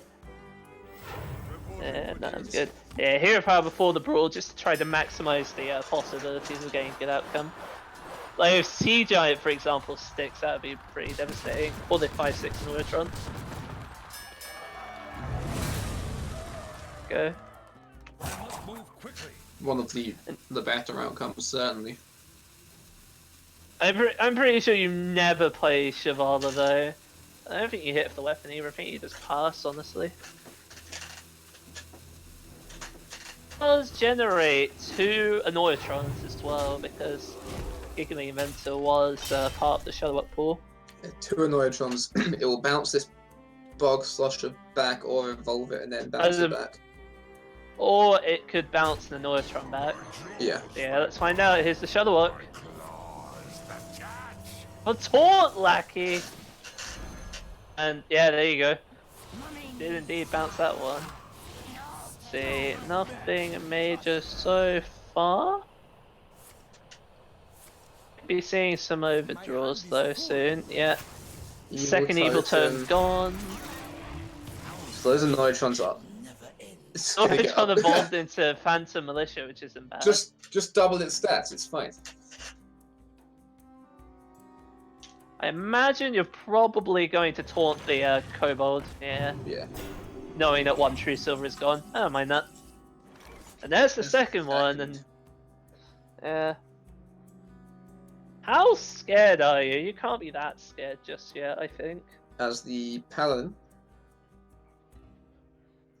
No, I mean, look, you're facing down 12 at 23. You know that left in your deck is an Equality, you have the Pyro, there's another timeout there. So you know that, I mean, the next 2 turns, you're likely to have ways to deal with most of this. The Lackey on board does open you up to another potential 6. That is quite scary. And you haven't seen a Life Drinker yet, but obviously he's at 9, so the overdraw not an option anymore, so the Life Drinkers could come out. Let me think.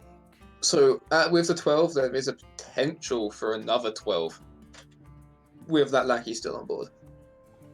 If a Life Drinker comes into hand. Must move quickly. The reason why I'm asking if they're so scared is because they can just go Shavala, rush into something, and then just use one of the bankers. Yeah. Because they only have 1 Holy Ref left, so they don't need the second one. It does look like they're Considering, definitely looking at that, hovering over those 2 cards. Siding against it by the looks of it, yeah. Just saying, yeah, we're not in that much danger yet, we can afford to wait a little bit longer. No Life Drinker is very nice for them.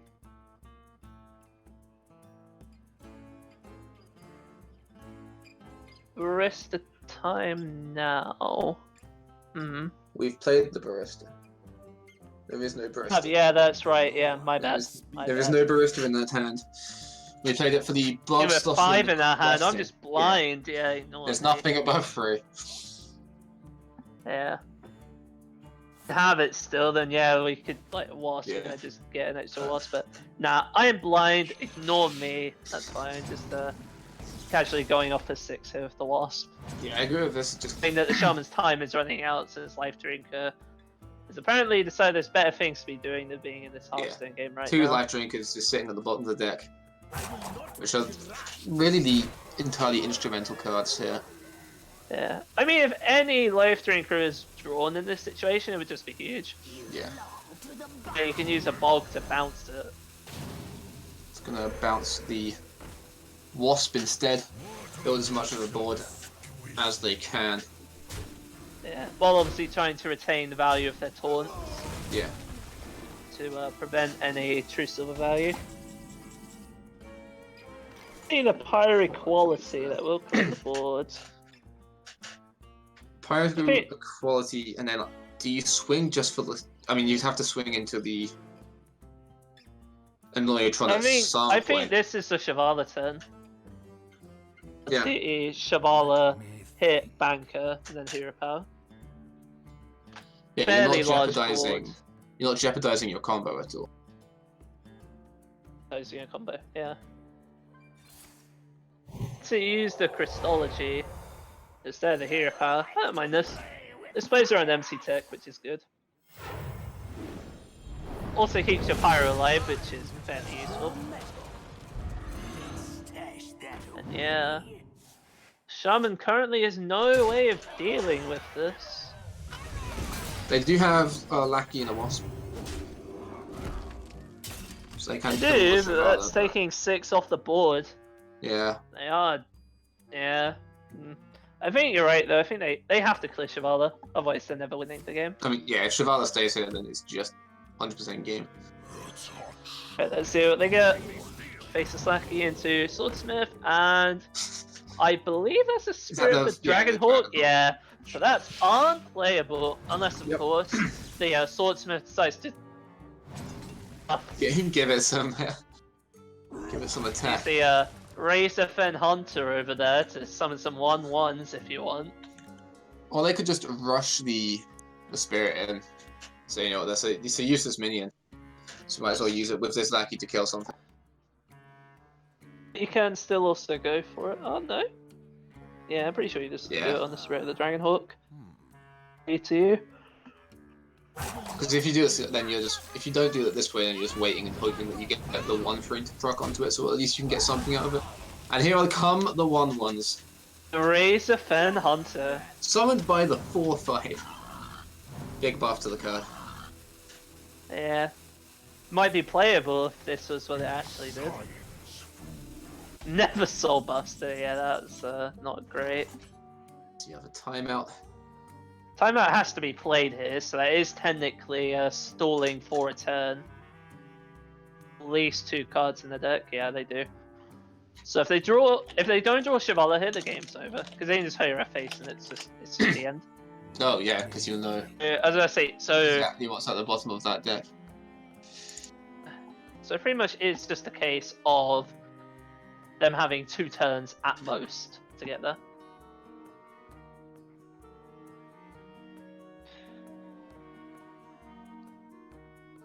Calculate this correctly, then they should probably just go face and timeout and then just pass. Yeah. Although is I was there? about to say, even 2 life drinker procs at this point would only be healing for 12, so they'd still be dead to 1 Holy Wrath. Is there merit to just clearing one other thing with the Elven Archer? Because I mean, if you draw, it's a subdue left in the deck, right? And Deceiver. I don't mind So- Deceiver. Just yeah. removing any possibility of the board, like any life drinkers coming down. Yeah. And there finally Oh, is. no. 1 turn too late, arguably. Alright, is the Shivala being drawn? Yes, it is. Now what? So they have a subdue left in the deck, I believe. But they have So- to play Shivala here, otherwise Or they're just dead. It's time to test So they have to shuffle it back in, and again, have to go for the 50-50. yeah. I mean, you might as well just do it this turn because Here we go. is it on the Card's top? green, they didn't get it. Is it on the bottom? cards. So they get the heal. They go up pretty high, Yeah. but that is, But I I believe, was gonna say, but if this board is fully cleared, then the game's over. yeah. That is their win condition. They won. Gone. They actually won. Yeah, because it doesn't matter if the opponent's at 30. No, I mean you can I was gonna just, say, all that matters is that Shaman doesn't die. yeah. If you just hit everything Shaman into didn't that, die. and then play a life drinker, you have more health, and he heals 7 off the first thing you bump into it, and he's already at 30 on the paladin. So everything else there is The just question is, like, how to deal with the last Shivala. That's pretty much all they're wondering at this Yeah. point. Noah, speak to me. That's not, that was not a clean way to end it. They did not want to draw Shivala. Actually, no. yeah, no, they didn't want I mean, to. if they drew this, if they drew their last card, then you know they I just won the see. game. Ah, okay. Oh, the Bog Slosher is 5, yeah. Okay. Yeah, That's fairly clean. And then you use Life Drinker for safety. Yeah. you certainly life drink for the safety. Just get yourself. I mean, 8.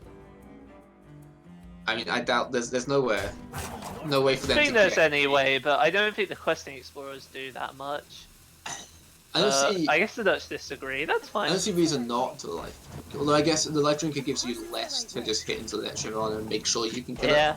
If a consecrate, I mean, they're gonna know there's a consecrate, so they need to make sure they have stuff on board to try and deal with this Shivala. Does leave exactly a 5 on board for Yeah. Shivala to ram in. Like, for Shivala to die into. So yeah, Yeah, the question still. So the Dutch are just going to take it. Yeah. And that's the Paladin gone.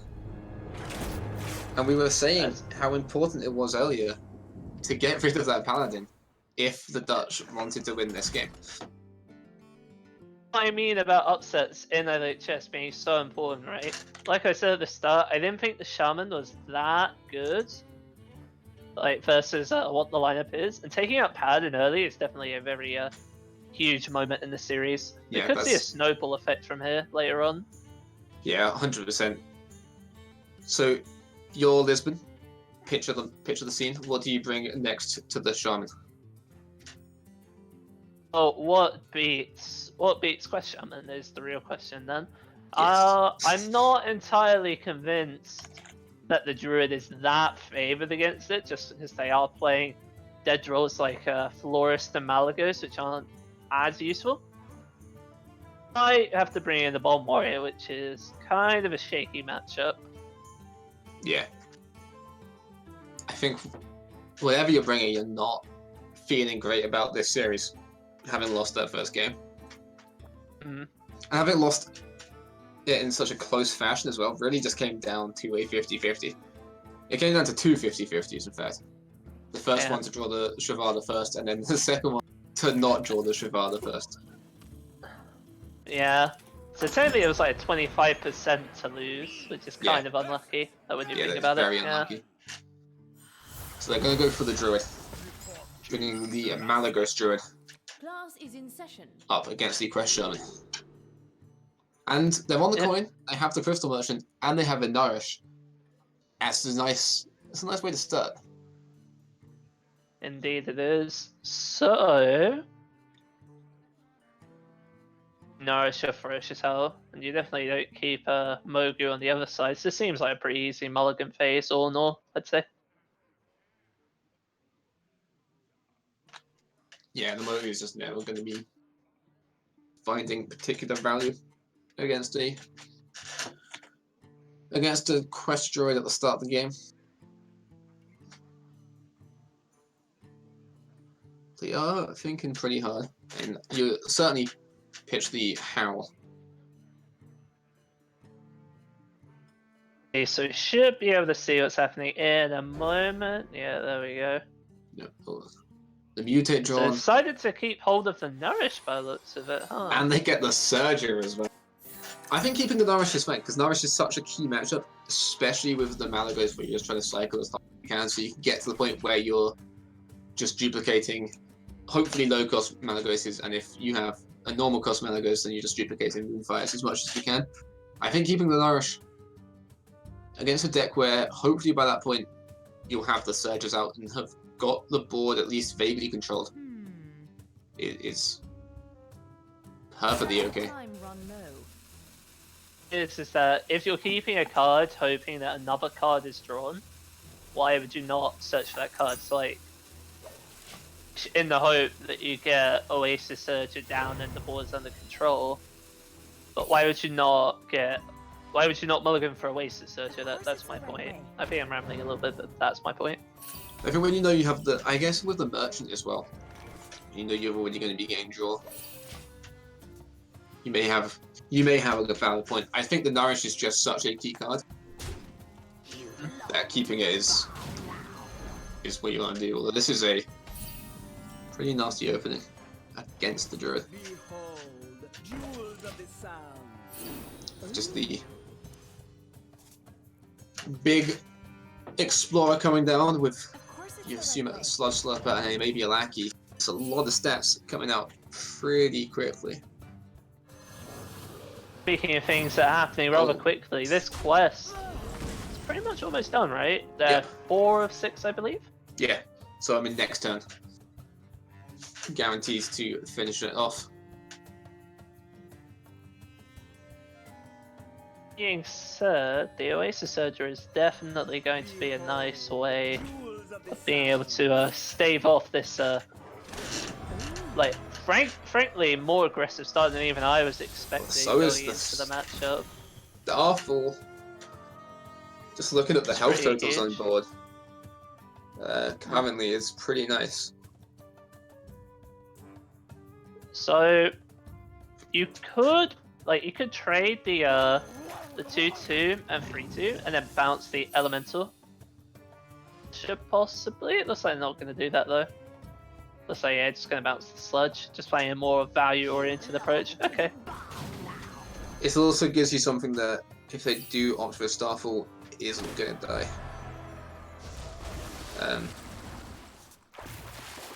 So either way, if they go for the Surger or they go for the Starfall, you're still going to have something on board.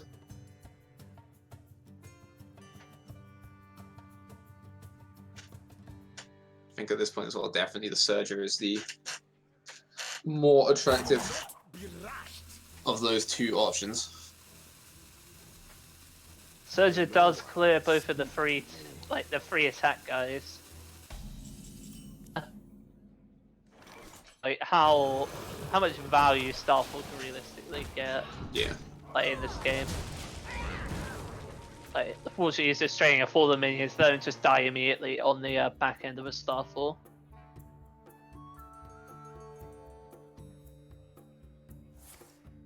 So I think we just start with as much Lackey generation. Well, certainly the first Sludge Slurper. Those Lackeys That's are... the one that was bounced, you mean? Yes. Yeah. Then we... Not Lackey, which is pretty good. So that's one more minion that's getting protected from a Starfall that's coming down soon. I expect it, like, at some point.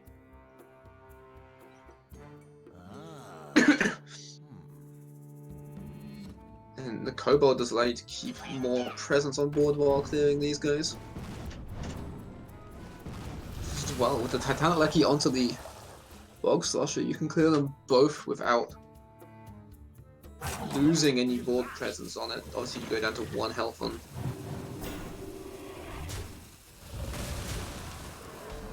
Or you can trade off and just have your 3/6. Yeah. Gives you 2 things protected from a potential Starfall. No, right, because you can just Starfall on the 3/6 and then it'll deal 7 to it. Like 5 Yeah, with but... the 2 AoE. Oh yeah, one thing still, sorry. Yeah. Yeah. How curious. Then again, right, like you don't want to give the taunt to the Lackey.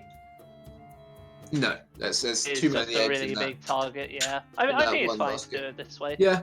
This way you protect at least something. I'm just questioning. Oh yeah, actually, because if you bump this into it for the value trade, then everything does die. So I'm gonna start with a Worthy Expedition that we can't see.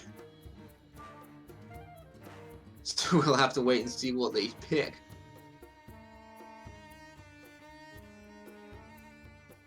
Sands of time run low. They're having a really good think about it. Yeah. I mean, this is a fairly difficult turn to try Yeah. to work out, right? And they just went with a Yeah, Starfall and then the Moonfire to clear Yeah. off the board. That does reduce their burst damage slightly. Like once again, we are seeing the Portuguese being a little bit liberal with their combo pieces, but I don't think that's a bad thing necessarily. I mean, they were very desperate. Like their draws were just not good enough. That first Holy Wrath in the previous game pretty much had to happen. It was dire straits at that point. I don't think we would have got to the place where it was even relevant had it not happened. No, I agree with that. So, just seeing some more lackeys coming down here, nothing too special. Imagine we may see the Evolve come down on the Spell Lackey here. Like, just one though. I don't think he'd use 2 of them. Spirit on the first one, Blazing Invocation. That's not bad. Could get you another Shadowwalk. Yeah, I mean, with the Discover changes, significantly less likely, but... So... There's some decent neutral... Yeah, let's see. It looks like we're going for it. What do we get? Oh, Luca! Luca's huge. And here comes the second one. Reckless Iron Troll, which isn't bad either. Yeah, like two pretty strong evolves there. We summoned Mukla from our discussion last game. That is true, the prophecy did happen. There's another Starfall picked up, though. And a Nubisaf off the Ferocious. Yeah. It does. I was gonna say this barista, by the way, is going to be pretty crazy. I don't know when Lutch are going to pull that trigger though. Like they have so many opportunities to use it. If you get the Mukla back, you can give your opponent 4 bananas. Withdraw them with bananas, yeah. Just give them too many bananas to do anything for 1 turn, and then they have to play all their bananas. But that's a bunch of mana that's wasted on bananas. Speak to me. The more I say it, the more I'm excited by the bananas, and the more I want this Mukla back in hand. Instead, just gonna keep building up the board, get those 5/5s and evolve into a charge. So could just send that into the Anubisaf, then the Lackey, and Could, but yeah, once again, you got to keep in mind that there is the possibility of another Starfall. yeah. To keep that in mind. Just gonna take the trade. Just valuing the 2/6 taunt over the Argent Commander. I don't mind that decision. No, Like swipe You have to- gets rid of the bubble relatively easily, as does like another Moonfire. It makes sense. yeah, because the question as well, if you are going to Starfire, I mean, they can't use another Moonfire to get through the bubble because then they're out of Moonfires. Yeah. Relying on swipes is a scary proposition if you don't. Relying on Florist RNG is not where you want to be at. Yeah, I Exactly. agree with And if you're going to Starfire, the question comes: do you do it? I mean, you have to do it on the Mukla or one of the other 5/5s. You have to assume the Mukla just because that Barista was there, and he's going to cost a lot less than just to get him back down if you don't deal with him. So what do you do here? Yeah, just starting off with the Howl, just trying to find any resource to clear this frankly absurd board state. He is a very good start though, if you want to try to clear it board, but They do have the Starfall is not quite as good against a board of 5/5s, unfortunately. no, even with the Loti. So This approach, just using the Druid the Scythe. Yeah, this makes sense. yeah, and your Scythe sticks around. It's still 40. It's not phenomenal, but it's certainly something. Yeah, I am eyeing up that Ancestral Spirit though. That's definitely going to come into play here. I don't know whether you use it now though necessarily. You don't have to use it now, but I think it is going to have something useful at some point. Laser Just not quite focused sure when yet. on filling up my opponent's hand with bananas. It's all You I want. can't even do that for like 2 turns. No, but if you hero power Barista, you get 2 Murklers. That's 8 bananas.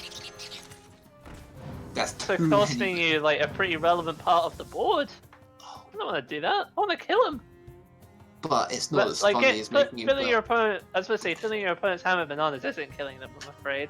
It is if it burns Using as their it mana- may be, it's not quite killing Okay. them. But if it burns their Malagos, it effectively is. I was going to say, oh, there's the the Millhouse. Millhouse too.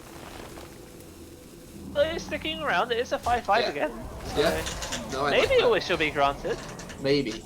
This is also To be fair, like jokes aside, filling the opponent's hand with 4 bananas actually does interfere with release quite a bit. it interferes with release. It has the potential just to burn the goose. You know what wouldn't be a good outcome though? Like getting 2 Millhouse back. Oh goodness. Oh god, no. Okay. Yeah, let's wait until the Millhouse is dead, and then go with my quite frankly master plan. The other option obviously is that we just keep going down this path and kill the druid. Winning the game and killing the druid usually does that. Yeah. Yeah. I think we might be seeing the barista coming down right about now. Like you can just clear the house and then like a couple of dead minions and you just barista and just fill your hand up. I'm not sure that's necessary, mind you. They can just keep playing aggressively, but I was about to say, either way, it's still a pretty awkward spot for the Druid. Spamming out Hidden Oasis, you're not really getting anywhere. No, you're just slowing it down. Which I mean, when you're just waiting for the Malagos draw to try and set that plan in motion, not awful. But you're not really even going to be making a dent in this board, which is the scariest part. And you're getting hit for 16 currently. Add another 6 onto that.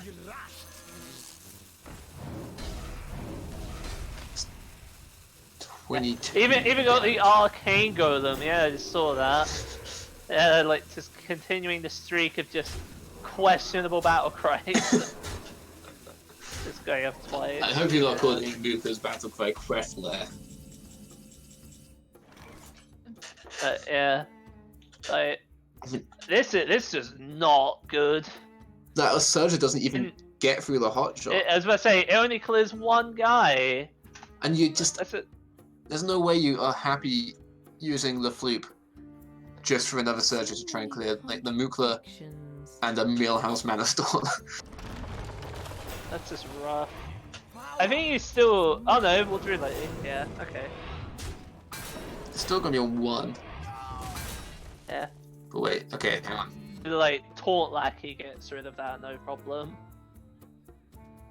With the Amani Berserker does clear the 6/6 there as well, and then you can get Barista and get Mookla into your hand finally. I'm so excited Wouldn't be that about bad of that a play. possibility. It wouldn't. Wouldn't be that bad of a play because any of this replay damage Lackey. Like that worried about overdrawing. I actually think that's what you do. 1, 2, 3, 4, 5, 6 in hand. So you play. Wait. Getting 1, 2, 3, 4, 5, 6. Okay. So you get the life drink of that which is nice, but you can also just push through with this and start shipping more damage to face.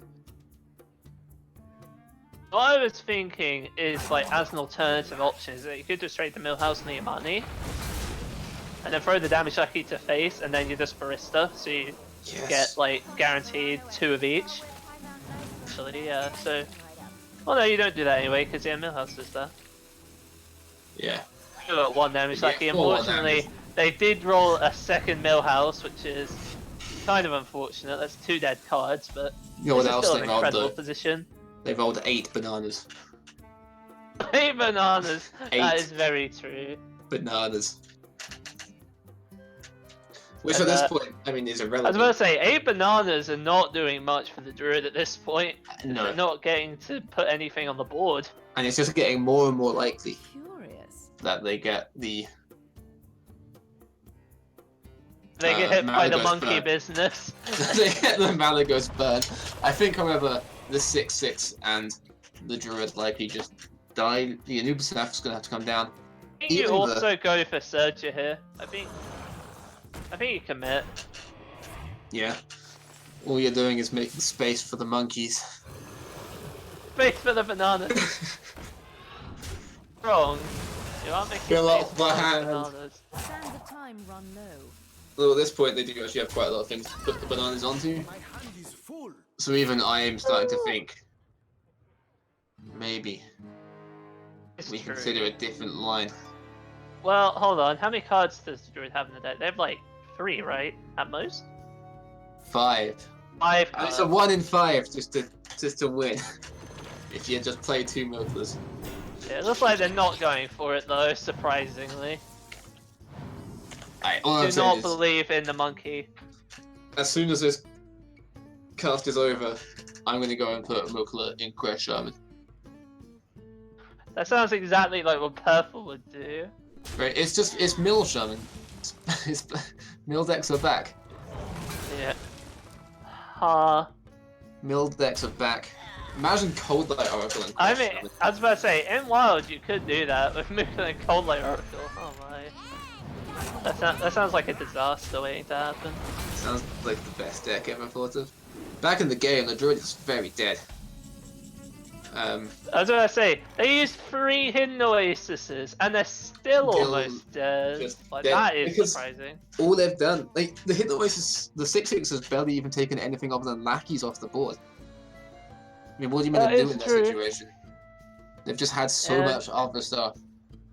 So many So, I think it is finally monkey time. It's monkey time.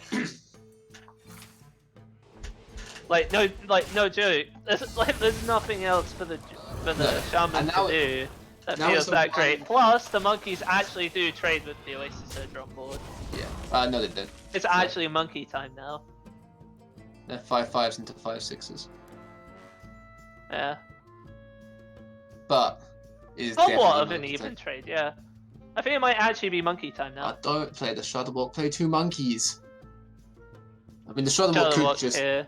kill them. If the... Oh, so much value if you go for Shuttlebot now. You're not in that much danger yet, nah. No.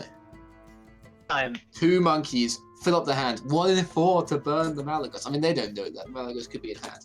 But 1 in 4 to burn the I'm goose. pretty sure you do it anyway. They're bananas. Oh, alright, that's Come step on, 1. I want to see Hero power. monkeys. Monkey, that's not a monkey. No, this is fine. They can still play monkeys. like my invention. Oh. Not gonna do it. They don't have enough mana now. Monkey! Alright, it's only 4 bananas. Both of them though. You had to play both monkeys. In 'Cause my now they just have... overdraw, they only get 4 bananas now. The line was there. I mean, it's fine. You have the rush lackey. You can still trade the Mookler in, but man, I don't know, realize, yeah. yeah, you can't even Mookler now. They're saving the monkey for when they can double monkey. Oh my god, they could have overdrawn the It would have Malakos. happened. It would have happened. This is one of the most Happened. significant disappointments of my life. I'm going to be totally honest with you. I'm heartbroken. That was pretty disappointing. Absolutely heartbroken. Right, well, this Okay, Doom I was Pretzel gonna has say, to... the best case scenario is that this lands on the Elias for the Shaman. Scenario at this point. Yeah. How many life drinkers have been played? How cute. It's just one, right? How many... What was the question, sorry? Life drinkers have been played. I believe it's... I want to say 2. 8, I 9, really yeah, wanna they're say not 2. dead yet. Alright. I've been Monkey wrong time before. now. It might actually be monkey time now, no joke. It might actually be monkey time. It makes it at Because least awful. Instead of getting a bunch of geese, For my you just get you bananas. get a bunch of bananas. You have to think that they're gonna start wanting to at least duplicate You this have hand. to, and that's the thing, right? Yeah. Meme territory, but if they clear the board, and then they fill the hand with bananas, and the druid has no minions, They can't put all the they bananas can't in play there. the bananas! They have to Oh, buff this is the gonna opponent's shadow board off. before they can play Elise. Aww. Definitely with you, this is definitely a disappointment. I really think the banana line was the line. I actually think the banana line was the line. They didn't see it. That disappoints me. That actually does disappoint me that they didn't go for it. All of the Kobold lackeys just went faceless, so that's pretty disgusting. We'll Yeah. find out who can They count have to two, they have but- Wasp in hand too, right? So they actually do have a lethal setup going. There was 2. I was right. Pretty proud. Yes, they do have lethal next turn, and I'm pretty So- sure Elise won't do it. I mean, this was Because like Swipe, but yeah, that's not enough, and yeah, that was the clearly a Wasp good is turn. gonna be lethal, but yeah. It's full. That was very clearly a good I'm turn. disappointed. We could have had bananas. But imagine if that turn, Could have And been on instead- Trollden with bananas. instead of that turn That would being, have been the best cup ever. yeah, Happen. I think either way they win the game. But one way they No, win I- the game For my by giving their opponent 8 bananas, Yeah. and the other way, Hey. Oh, they don't have any lackeys. Oh, They can't do the wasp! Need a hand, explorer? Oh my god. Team fights to win, but They've used the other swipe, so they've only got 12 damage. yeah, they only have 12. Yeah. Oh no, my crazy cards. There's a lot of rafts though. And my trove of cards is gone. Ouch.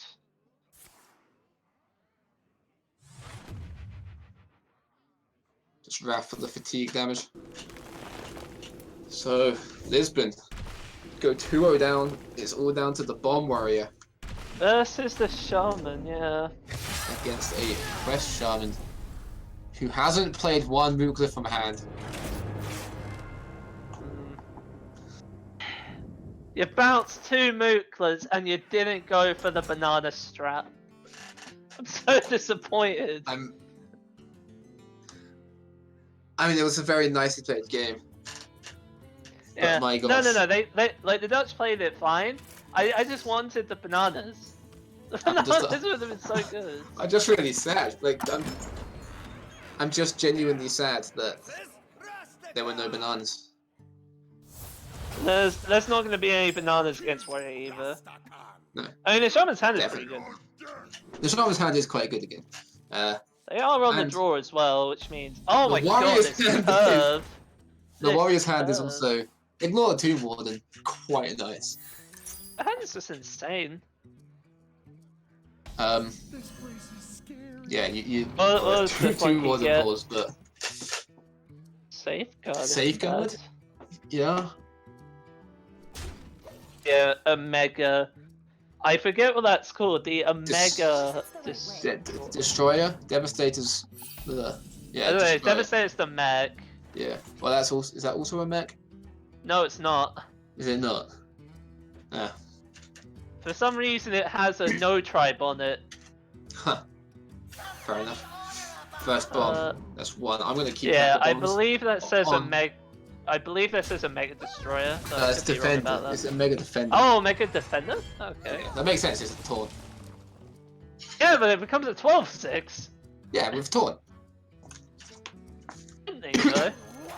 Don't know about that one. Right. Well, this warrior has to go the distance right now.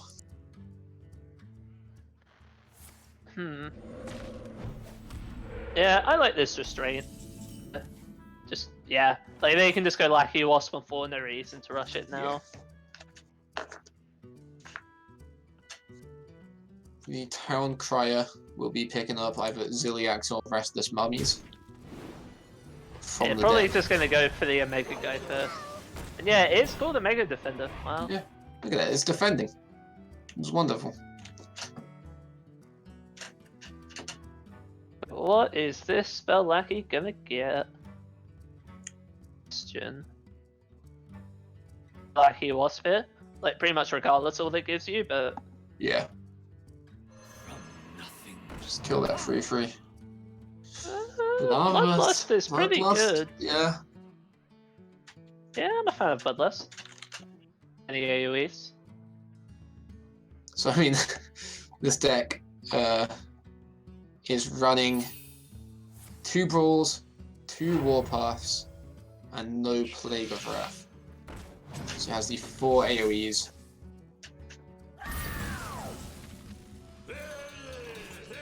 And it picked up. The Restless Mummy can just, I mean, could clear. Could just kill the Wasp and leave the free one.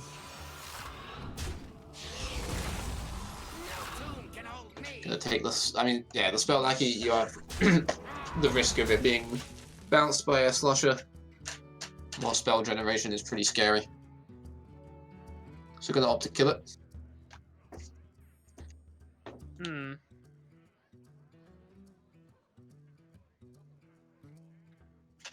And this Maybe, does- I was gonna say, maybe you just go like hit and then mutate. Yeah, get your But, age up. let's see how age drop they get. I mean, they can zap, it's not like they can't clear it. Yeah. Oh The dear. worst one! Oh, that's gone. Unfortunate. That's gone poorly for them. Yeah, yeah. That's not what they wanted. Nope. B. Yeah, I agree with that assessment. It is always upsetting. I was thinking the other day about the lower. Now only one of them sees play, and it sees play because it costs 5. And they were such a cool idea. It makes me sad.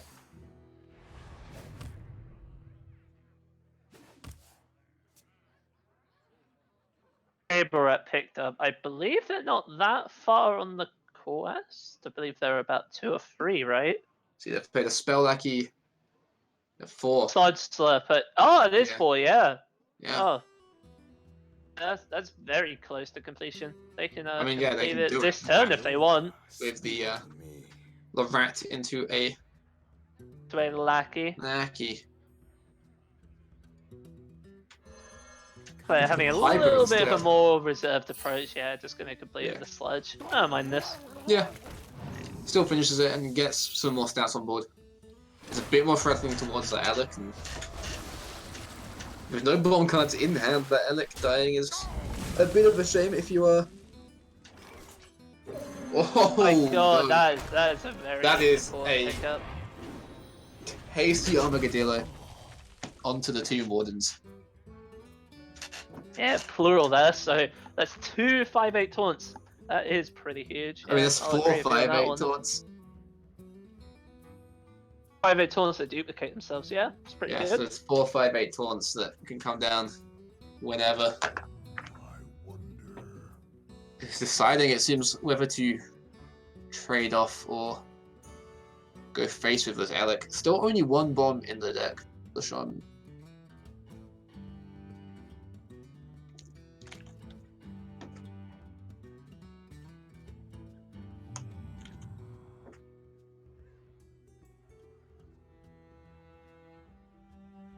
Come on, hard. Boutwell's attack. It's gonna put it into the minion. I guess just trying to protect the Armadillo a bit more. And there's the first bomb draw, so deck is currently devoid of bombs. Sandstorm Elemental is a pretty nice way to start. Yeah, it's alright.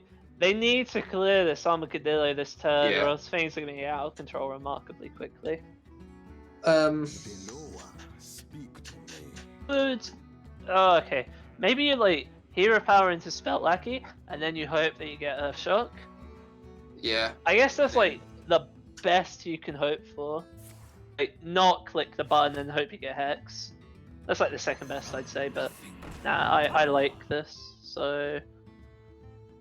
To So 6, Lava which Burst. isn't enough. With the. Unfortunately. Oh no, yeah. Yeah, it's only 6, I'm afraid. Yeah. And yeah, I think you take Lightning Storm though. 2 more at some point, which makes that good, but this is not what they wanted. Like, not No. being able to clear this. Oh, the Armadillo gets Armadillo, another yeah. buff off. I mean, then they don't know that 2/2/1's in hand, but when they find that out, they're gonna be sad. They can predict at least one Well, if storm being there. If this draws the, so they have 2 Restless Mummies and the 1 Ziliac, so this is a 50-50 on this this town cry to draw a Ziliac if they play it. Didn't they already play a Town Crier though? Or did I miss that? So they play 1 Town Crier and 1 Restless Mummy. So then this Town Crier. So it's 50-50. Yeah. So yeah, so this Town Crier can either draw the other Restless Mummy or the Ziliacs. If it draws the Ziliacs, that's sad for the I was Shaman. going to say, I don't mind going for this 50-50, honestly. No, me neither. Because I mean, Spellbreaker. if you hit the You hit the mummy, then Um, you can clear the 2/2 and the spell totem. yeah, if you That's hit the also Restless fine. Mummy anyway, then you're Yeah. You know, You win, or you win more. yeah, like there isn't a. You're winning. It's just like, how much do you win? Wait. So I think the Town Crier is the way to go. Yeah. It's just obviously it's remarkably tempting to go for 2 more now, just because it's 8 It's- mana. it But is. I think it's fine to do the other Yeah. way. But no, they just want to get the stats on board. I can. I mean, that's respect also that. fair enough. I mean, they have a lot of stats on board now. So this Lightning Storm plus the Sandstorm Elemental is going. It definitely clears the Armadillo. Now, if this rolls double 4, I was about to say, if it rolls at least 1-4, it can clear most of this board away. I need to install first though, there's no question. Yeah. No way you can let a board this good stick, no way. Alright, they do roll 1-4, so they will be able to clear most of the board off this turn. For 5-3, and there is free power left on the opposing side of the table. And as I say, the second round is going to be much harder to deal with than the first. Yeah. These ones have 10. And this is so important. Like, they have 7 attack as well. Yeah. Looking at 10 health. Mm. So, I mean, that first one isn't easy enough to clear. You have the damage on board, but with only 6 mana as well.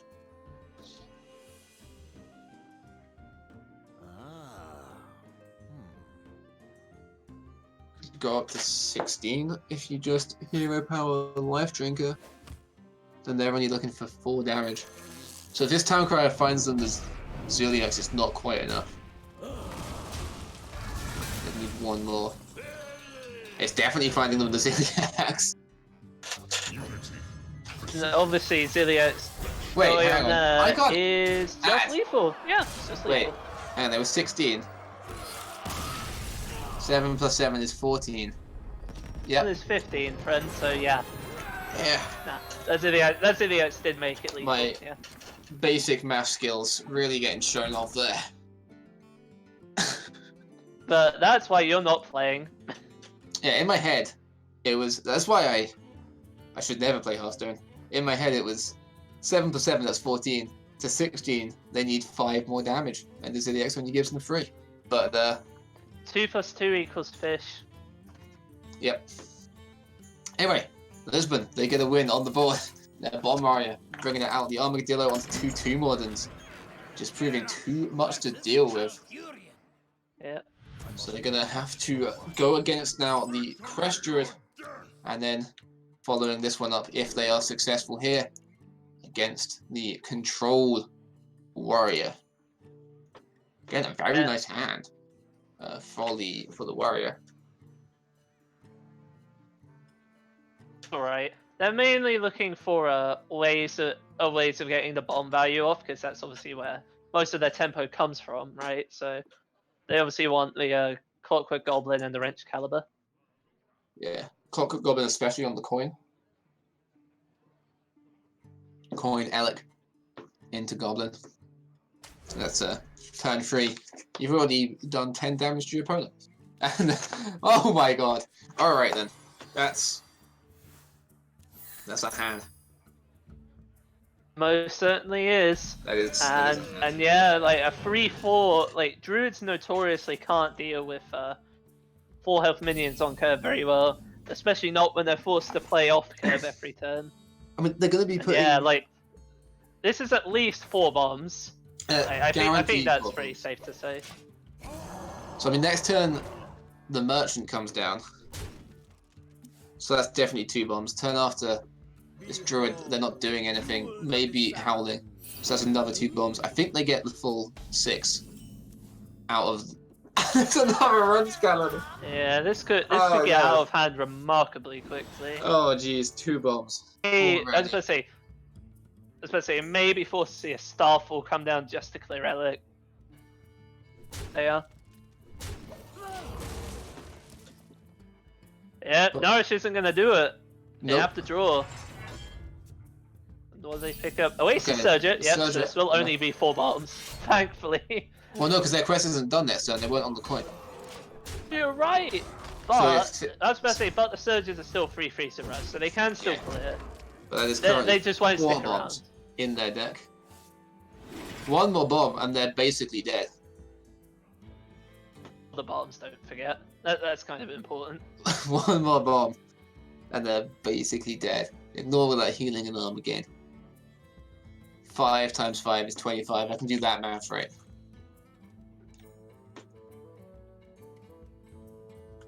An armor would get in the way of that math, and obviously midgets are still going to show up, but yeah, it's the full that counts. You should see I helped run a PUBG tournament well, I was casting it, and we were doing. I was trying to work out the scores going into the last match so I could say them to the stream. It was embarrassing the level of maps that I was operating at during that. It was just awful. Another goblin. So many bombs. So the option for even more bombs, should they please. Probably just gonna go for the mummy here, I'd imagine. Maybe you go for the goblin. Maybe. The Missing out on the Oasis Searcher, like just like that. or do you just that... develop the new So you wrench play caliber? something. You play something, that's for sure. Get you to play something. I'm just. So your options are the goblin, the mummy, or the second wrench caliber. Of those options, only the goblin can't attack immediately, so it would be the goblin, though. Apparently not. The mummy comes out. It is- Apparently not. Yeah. Okay. And it's looking like the 5th bomb is about to go into the deck. Yep, there it goes. Yep. Obviously, if they didn't have the second wrench caliber, they wouldn't have done that right off the bat. But since they do, that's not an issue, and yep, Yeah. there comes the Starfall. Starfall for 2 to I all. believe the quest is finally complete. At the end of this turn, it will be, yes. So maybe that's why the goblin also survived a Starfall. Then would also survive Starfall. So No, you could Starfall for 5, I guess, to clear it, but yeah. that feels a little bit obscure. I imagine now you're gonna go for the goblin, because there's nothing to rush into. Yeah. Or wrench caliber hit hero power, also an option. Goblin rover hero power. Well, of these actually kind of fill out your mana. Goblin rover hero power is the one that develops the most.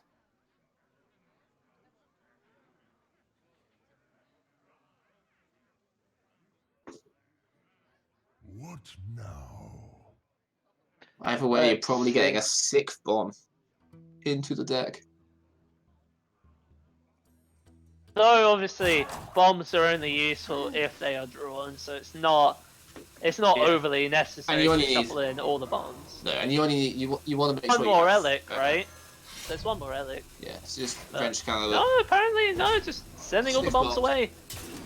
Not even going for the hero power. Going to develop the rover, maybe. I put it back. No, yeah, put it down onto board. Yeah. Something else. Yeah, this is The other fine. thing as well, just make sure you want to.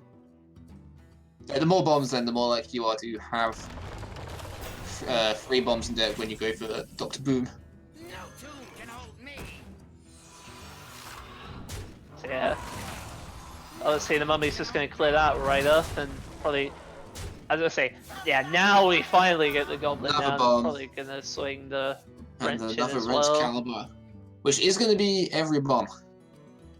That You can. don't have to swing it right off the bat. There is no weapon No. destruction. Yeah. So currently 7 Minions on bombs. board. 7 bombs are in that. That's poor Malfurion's deck. It's poor Zephyr's the Great too. He's never going off. Or at least. That matter. Yeah. Oh wait, yeah, they're both gonna have a rough time. The Nourish comes out without a bomb being drawn, which is pretty nice. I mean, that's the best outcome they could hope for, really. But Yeah, get one Anubiseth, get that down. Armadillo picked up with Onto a 2-1 2 and warden. 50x in hand. Onto a Ziliax. Yeah, It that does is die really strong. pretty cleanly this board to a Starfall.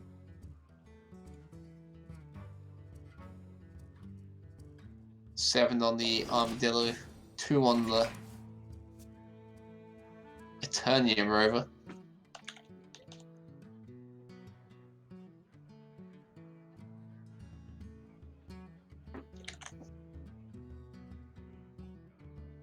Ralph's as well. About doing this. What is easy? Developing it is a whole nother question altogether. Yeah, clearing this board, you have so many options. So many nice ways that you can do it. Another draw Still without no a bombs picked up. I guess this might be like you may just go Zephyrs into the double power of the world, maybe. Yeah, because I mean, That is to be honest, extending pretty hard into Brawl though. yeah, you are never. There's the first one. So 6 left. 6, 5 left. 4 left. Oh my god, are they gonna die? Nah. Just yeah, okay. It's reducing their life total by a very substantial amount. Yeah. If this wrench connects with the face, then only one more bomb is necessary to win the game. Yeah. I mean, if they go for Now? the brawl, they can try and connect face and just put them down to that 5.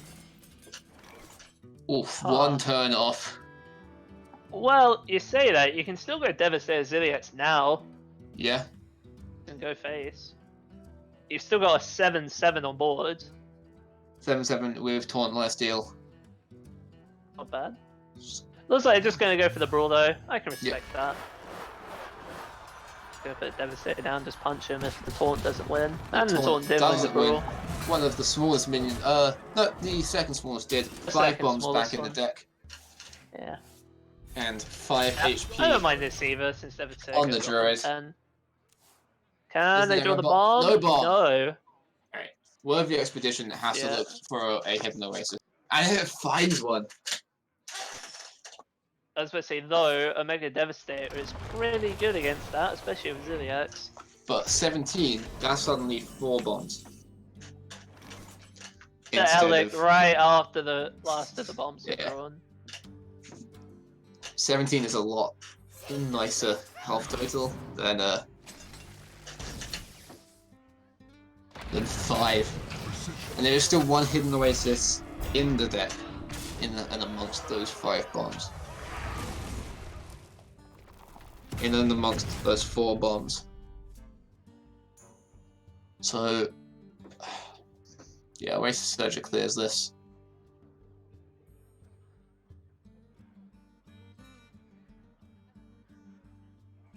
Have to trade them both in. There's still... I'm just trying to work this out internally. There's 4 bombs remaining? There are Or 4 3? bombs remaining. 4 bombs. 4 bombs remaining, okay. Yeah.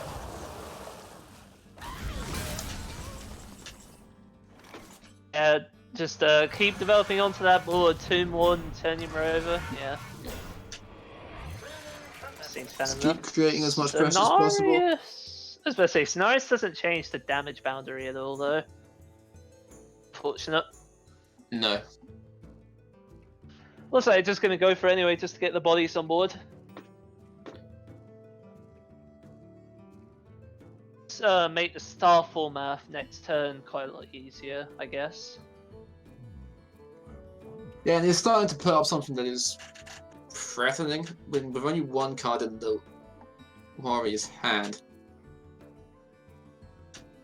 You know, a Warpath isn't enough to get through most of these minions, although with the 2 Warden attacks in. So you will help with that, but is a big commitment for the Warrior at that point to clear it if it is this. These trades now just to like make it so the Tumons die when they hit into these taunts, Yeah. but yeah, there's this- the Blastmaster boom. With enough bombs Fill the board. to fill the board with Yeah, Boom with bots. boombots. And as I was saying, I imagine you just fill them up, like you fill the board up with bombs. You don't care about the Alec at this point. All of the bomb cards are gone. You just want to kill the Druid as quickly as possible before they overrun you, yeah. which they are very much on the way to doing. They present 17 on board.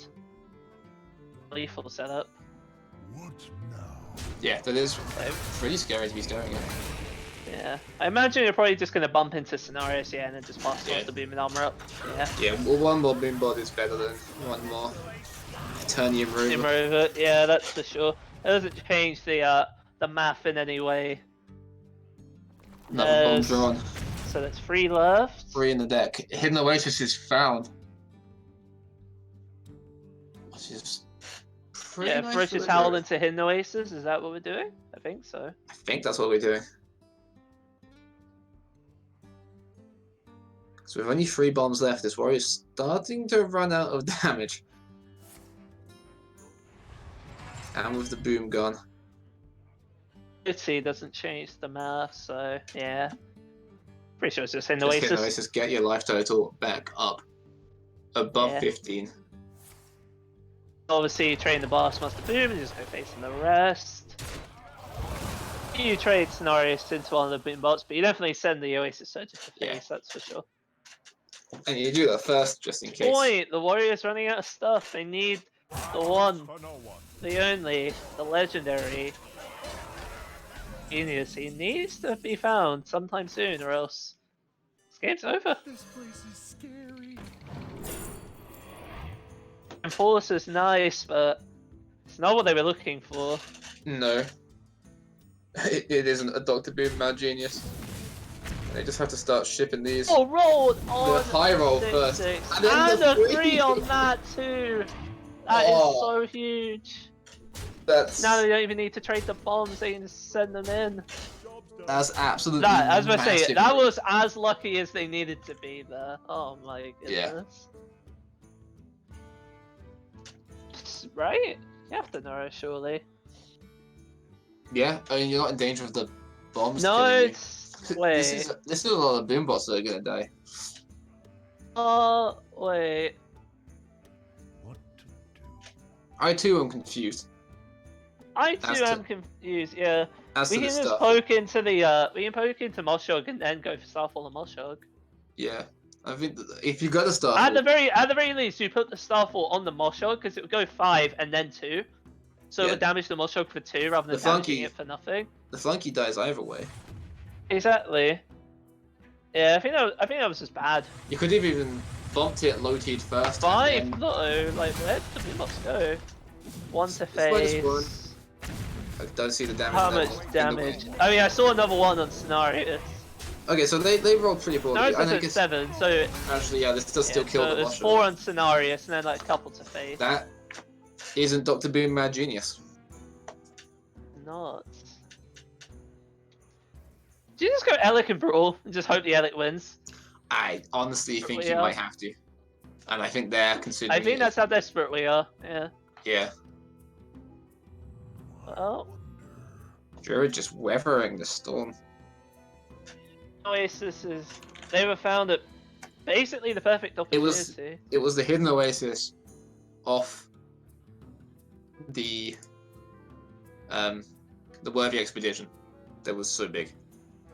Because they were all on 5 at that point. 1 bomb would have been it for them.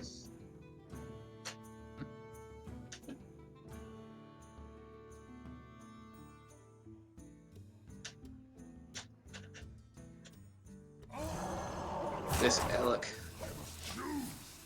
For it. They're not going with the bro. I guess they assume Not. the druid might extend more, like with the King Theos. If I was only summoned. Oh, it actually It's a worked wisp. out for them, huh?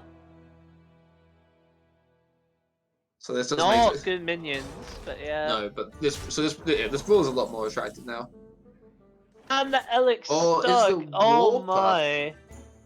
I mean, the warpath's just more Warpath does attractive, clear isn't the it? board. You are right about that. That seems In a lot fact, better than at this point in time, risking it on aren't the almost all of the Druid threats just gone? King They've P's used gone. Powerus. They've Sonaris is used gone. double Oasis Searcher. Let's see if they run Nomi. I don't They think do not Nomi, run Nomi. because I Yeah, say they don't play game Nomi. one. Game 1, the druid was running Nomi. Match 1, Yeah, but this yes, match they're they're out of not. threats. This was the last threat and it's just gone. Left is Elise. Elise is easy to clear. Yeah, I'm just not that scared. I think you just go for the warpaths. Yeah, I also think you go for Warpath now, but yeah, Brawlers do. Yeah. Yeah, the whole But- point is that, like, yeah, Druid's just out of threats at this point. The wisp. Just won the The Brawl. wisp is the victor of the brawl. The strongest dead night elf you've ever seen. There's another Yeah. bomb. 2 left Yeah. in the deck. Just an But yeah, Anubis but- left. mean, You like can the only nourish a threats the Nuba druid set. have left is like Elise and the Nubisaf defender, and that's not going to be enough. And The warrior could just weather this out. yeah, because the warrior still has Dr. Boone to come. If they do. How how does this druid beat Dr. Boone? Valorous or any other threats? They just don't. So, like, it's now enabled, so they can fill up the board, but Almost out of cards. this does mean that Warpath now is a full clear, and they are at 2 HP. Yes. And That also they take means that fatigue I next counted. turn. Explorer. I counted right on the Yes. bombs. Need to get I think to healing. myself. If they don't get healing from either one of these, they're just dead in 2 turns. And that is healing. Okay. Crystal Bell heals for Yep. 5. Good right off the bat, but they Their board is have gone. no other threats to play at this point. Because they can never play their crystal versions, obviously. Well, they The can, Cenarius- of course they use all of their mana, but And the Sonaris is a threat. Paris is a threat, and with the crystal power it can be played, but... In fact, wait, hold on. Did they just do it? So they're at 1 from fatigue. Cenarius crystal powers are at 6. Then you take 2 fatigues, they're at 4. And then you still have the 2 4/4s left over. Because obviously Devastator kills Yeah. Cenarius. So yeah, the druid did it. Ball is drawn right now. Odd, Already I mean- Ziliax. Like, Ziliax has already been used. Brian Flunky picked up, can get another taunt. Alright. Yeah, I mean- Proud Defender, which is a taunt they can play. yeah. And they can play it alongside the Omega Devastator. Swipes can clear most of this. I wonder. I think, you I'm- have to take the Defender, surely. You need that. Oh yeah, you have to take Defender here. There's you no need other the 4 pick. mana left over. 100%. Yeah, and you you need the always minion on board. you always take Proud Defender here. Yeah, there's no way you don't. So at this point, the 2 swipes have to come down next turn. Yeah. Clean way to do it is the problem. I mean, you'd have to just double swipe the Defender. Double swipe on the taunt, I think. Yeah, on the Defender, it kills both taunts and you can connect with 8, but then you're still dead. So you have to put one of your trees into... No, you're not. The trees have taunt. Oh yeah, so they do. You need 3 fatigue, so you're not dead. Yeah. So yeah, double taunt Defender, You're dead if you can't kill the warrior next turn. That is true. put 8 in. And it's Yeah. just down to And what... I was about to say, and since therefore you're dead next turn anyway, you just put down one of the merchants since your mana so you don't draw the card. Yep. And it's just down to what the warrior draws. Yeah. You don't stop. Oh wait. No. I get this. If they trade like this, They can double swipe face. They can double swipe face. Yeah. And they connect with 12 instead. Smart. Wait, Or they can... why put are we one- swiping the Devastator, guys? Why are we swiping the Devastator? I mean, you still connect... Devastator. For no one. You still connect One 4 more but face that's this way. 4. Alright, what is the warrior gonna draw? Alright, It is all this down is to very this. important. Omega Assembly. What makes does it get? A Oh my goblin! god, No! The bomb goes into the deck and it kills them! Wow. And that, yeah, we're going to game 5. Bomb! Out of cards. Bomb warrior wins in the most bomb warrior way imaginable. Just Omega Assembly into Comic Goblin. Can, like, There wasn't even a bias either. Like, the Discover bias was off and it still got Clockwork Goblin. Wow. it got 2 class ones. I can't think of a more bomb warrior way Yeah. for anything to happen there. That is ridiculous. I mean, there was also a Spring Rocket, right? The 3 mana 2/1 mech that Yeah. deals 2 damage. That's also a way of getting lethal there. But anyway, we are going to game 5, and as production has just rightfully informed me, Get my paper back off it's the the floor. Warrior Mirror match, so Right, get yourself ready, lads. We're in for a long one. my paper's back. My counting is ready. Let's Oh, go. we've got at least 2 bombs in there right off the bat. Yeah. Bombs. Let's just get that subheading nice and clear. Yep. That last get. I'm shook. Like, they had a lot of outs from Omega Assembly. You know, taunts and the like big taunts, potentially a 2 more than would have been Yeah, game. Ziliax. Ziliax Ziliax would have been game. good. Yeah, Probably would have done Ziliax it just would too. have been. Well, they were down to 5. Ziliax put them up to 8. One of the minions had to hit in, so then they'd only have. Well, there was a 4-2 taunt, don't forget. So you Ziliax into the 4-2 taunt, and then say 5 power on board. Because they hit a taunt into the 2-6, remember? Yeah. So yeah, they had a lot of outs, but that was. I mean, that was That the was most just the most fitting one. bombastic way of getting there. That was the most fitting out by far. And the Bomber has a very nice curve kicking this game off. They have 1, 2, 3, 4. and then 3 potentially. Yeah. And then The another control 3. warrior on the other side doesn't have quite as nice of a curve. Town Cry into hopefully Restless Mummy and then go from there. This is a interesting selection. I think you take the Faceless Lurker, honestly. I don't think the Infested Goblin does anything for you. No.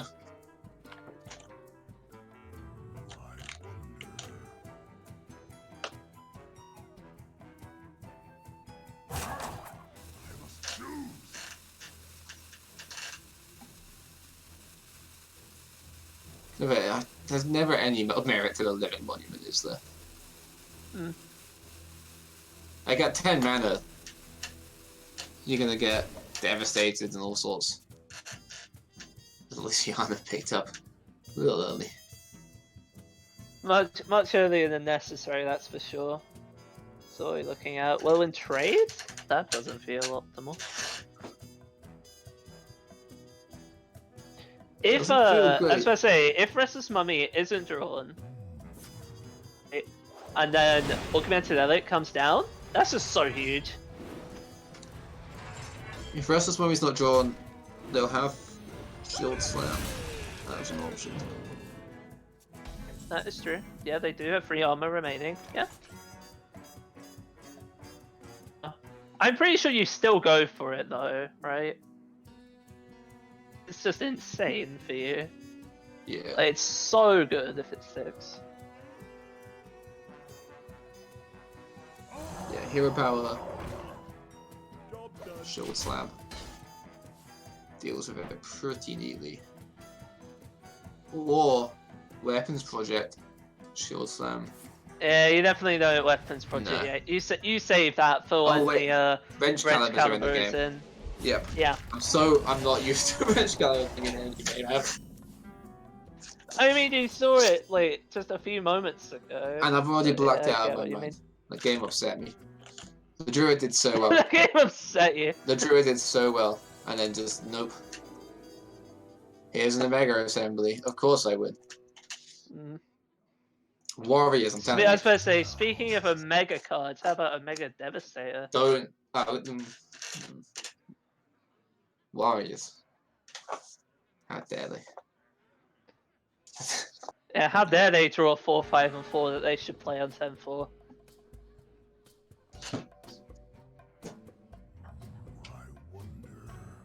At the very least, Ziliax or Restless Mummy is in hand, so playing the Goblin there, yeah. Yeah, it It's just not does. that good.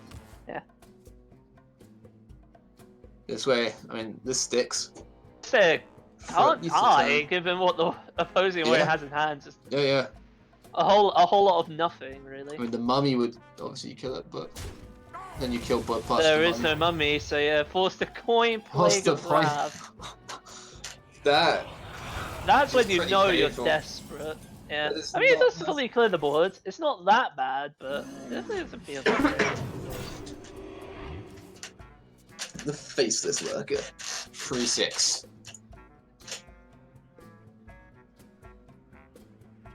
But yeah, just got a whole lot of fluff right now. Like, next up is the Omega Devastator on the other side. Might be seeing a preemptive brawl here if both of the goblins come down. Yeah. Actually, I just- say that. No, I like to see the extra card. Yeah. Yeah, they can just go on to the. Breaker. Ooh.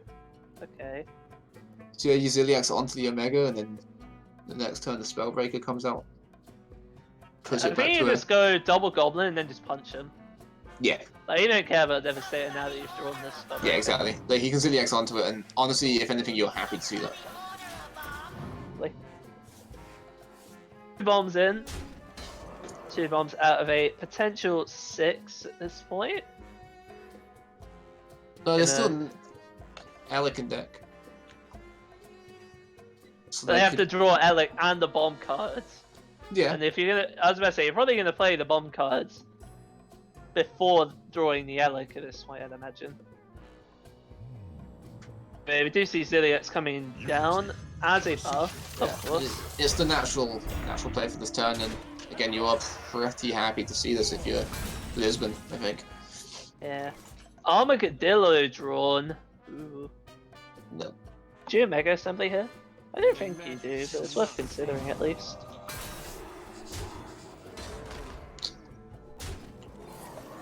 Maybe it does give you possible more taunts for that Armadillo, but I think resources are going to be pretty important later. That is true. That is true. Especially when you know that you're going up against the control. I like that. I'm personally a fan so far that we're at turn 7 of the 4th kind of warriors that we've seen. We've seen 2 full warrior games now, and we haven't seen a Dr. Boom Mad Genius yet, and that's keeping me going through all of the Mad warrior. Genius costs 9 mana nowadays, so we won't be Yeah. seeing him until turn 9 anyway. Like, we haven't even seen him in a hand yet, and it's keeping me young. I wonder. Let the pain speak to me. It just seems pretty standard, just taking it slows. Yeah. Acolyte. But that's not too bad. I mean, Armadillo, hero power, and then these attacks have to go into somewhere. Do you just full clear the board? Just to try to keep Armadillo alive? I could see it. You get to keep it free to you. That is true. I mean, Armadillo, obviously now can definitely be dead next turn. Does have to use the second. Okay, let's be of ways that Warrior could theoretically kill it, right? So it's like Dynamatic or like Shield Block Shield Slam, right? Because they're not going to consider Weapons Project. No. So that's like an out. Could see them just going for the double trade here. Yeah. Or even just the one trade into the Omega Devastator, and then ship free clears. Let Warpath be a card for Acolyte, right? Right. You've seen the Warrior hold on to so many cards. Yeah. The chances of Warpath being one of them is actually fairly high. If you want trade, you're probably making the other. Yeah, so he's gonna make both. Try and protect this Armadillo. So now he does and also have to stop the Acolyte from drawing, and there he is. There he is, Dr. Bit Mad Genius. Why isn't he the 30th card? Oh. Yeah, like I said, that is an out. Shield Block, off Shield the Slam. top. Yep. There was still the Weapons Project, so the chances of Armadillo surviving there were relatively slim, but... And now next turn. It's a nice pickup, yeah. It's very just nice. Just triple snap right on that Goblin. Yep. Punch him for 1,000,000 damage. You know he's not. You don't care about silence. That, just punch him. Yeah, I mean, Big you've guy, seen Brawl's not both going to do shield anything. slams. Yeah. Brawl doesn't do anything. You've seen the... he does run 2 Plague of Wraths, but he'd have to, obviously, commit a pretty big resource there when 2 Wardens and just Dr. Boom stuff's going to be coming down. See Boom coming down now, only giving you the 7 armor, and of course, this Goblin is still so massive that it's just going to say, yeah, I'm just going to punch you anyway. And there he is! The Dr. Boom on the other side. Now we're in for a real match, boys. Or do you just Wargear and keep hitting him in the face? Interesting question. I think you Boom, actually. I don't think you Wargear this turn. He This does... is like this is like the best turn that Boom is going to be a thing, right? You definitely Boom here. I guess if he want the does, hero power on 10, right? Like on the Yeah. following turn when they develop mechs, and that's just a better way of clearing. Yeah, you definitely boom here. I mean, you're still hitting him for 9. I think you're Yeah, still it doesn't pretty happy about change the that. math to buff the goblin. The best boom is gonna get like this sort of turn, right? When your opponent has nothing on board, they can't threaten you, and then you have mechs that you want to rush in on the following turn. That's when boom is best. Yeah.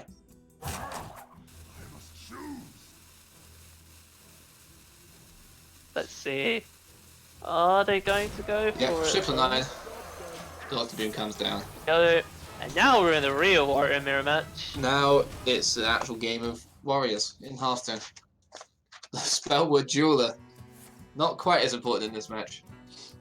2 more than Uh, off Yep. of the delivery drone. even with that change, 2 more is still coming up relatively frequently, and it actually makes the really good, right? Because you can go 2 more and then trade, and then Ooh, hero power okay. if you so choose. The Devastator's there. Yeah, I don't think you need Devastator quite yet though. Like No, the 2 ones are still 5 attacks. You still have a full clear.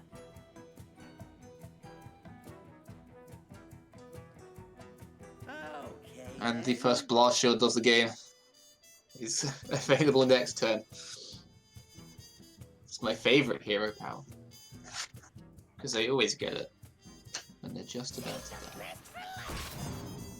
Who's gonna go with the Devastator over the 2 Wardens? Spring Rocket? Okay. Rush it in and String Rocket, yeah? Or just 2 damage, yeah, Yeah. I mean, 2 to the face, Yeah, rush it. I don't mind that. Plays around Brawl, right? And it connects You slightly wanna more play damage around to Brawl. face, yeah. At this point, Brawl is pretty much becoming a necessity though. And a bomb is picked up, so they are down to 6. 1 left in the deck. So, okay, so Snip Snap at the moment is... So let's say it's 6 times... I was about to say, so you have 6 and then you have 6, so you have 12 power total. So you can't use Snip Snap, yeah. Maybe you go Snip Snap, hit into Devastator and then Brawl. Yeah, you get some 1/1s. You have to push the button. The button is very important. Well, you want to increase the odds of getting this 9/11 dead. Yeah. That is your priority. Doing like maximize the amount of possible minions that aren't the 9/11. Yeah. Nah, it's Yeah. first one out. Yeah, and the Devastator does survive, so it is pushing 10 still. Can't magnetize One of anything these onto it, though. 1/1s that will be lethal. Fire is not So- enough I mean, you just have to hit face. for 10. I mean, hitting for 10 isn't that bad, but Yeah, you're not it would have upset been about it. nice to get lethal there, that's for sure. I mean, it's lethal if it drums, but the last bomb is on the top of that deck. That is true. That is true. Let's see. Let's see if your prediction comes through and they draw the ball. That wasn't a prediction. That was just a point. Different Points thing. can be predictions as well. 2 are not Well, mutually. I want to point out that wasn't a prediction. And And Warpath. what else is fine is that Warpath top Yeah, deck that Warpath is a wonderful thing to see here. project. I think you have to, right? You just need, yeah, you need the armor from it too badly. Because I mean, without weapons projects, you're in a situation where just a wrench caliber kills you. I don't know if you double though. Yeah. Okay. No, I don't think you double. It's something aboard. Dynamatic deals with it, but Yeah. another delivery The drone next, picked up as well. And there's the wrench caliber, so The wrench doesn't change the math No. though. it doesn't. But it does make the Yeah, I don't Weapons think you're saying project. it quite yet. I think you go 2-1 here, right? Yeah. 2-1 you hit for 2, then you just hammer up. And then next turn you can wrench and then that'll put you in range. Yeah, you're fine just whiffling them down a little bit. Yeah, if you wrench now, they're still on 6, so just have to draw 2 bombs. Oh, the 2 bombs, in fact. It's pretty unlikely. Yeah, it will also burn 6 total damage from this weapon being destroyed. Or it's more damage efficient to use the weapon now have before equipping another one. Yeah. Whether Yeah, or not they just use the Dynamatic instead, but I think 2-1's just better. yeah, it still kills the jeweler.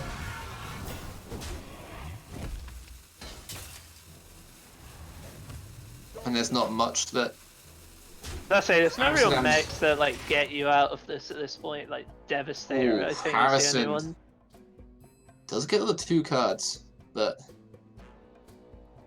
So he's facing down. there's not that many cards that you really are looking for now. One Shield Slam has been used, right? They still have one left. I believe so. Yes. No, they've used both. They've used both. Yeah. Okay. They've used both Soul Slams. So the 2 cards. They're on 7, facing down 10, and we can see another 8 from hand. Do you have to go for the 33? No, go for the 33. It's not reliable. This would be a good time for a master plan. You have the hero I power. think we're beyond the point of reliable at this point. Such dire straits.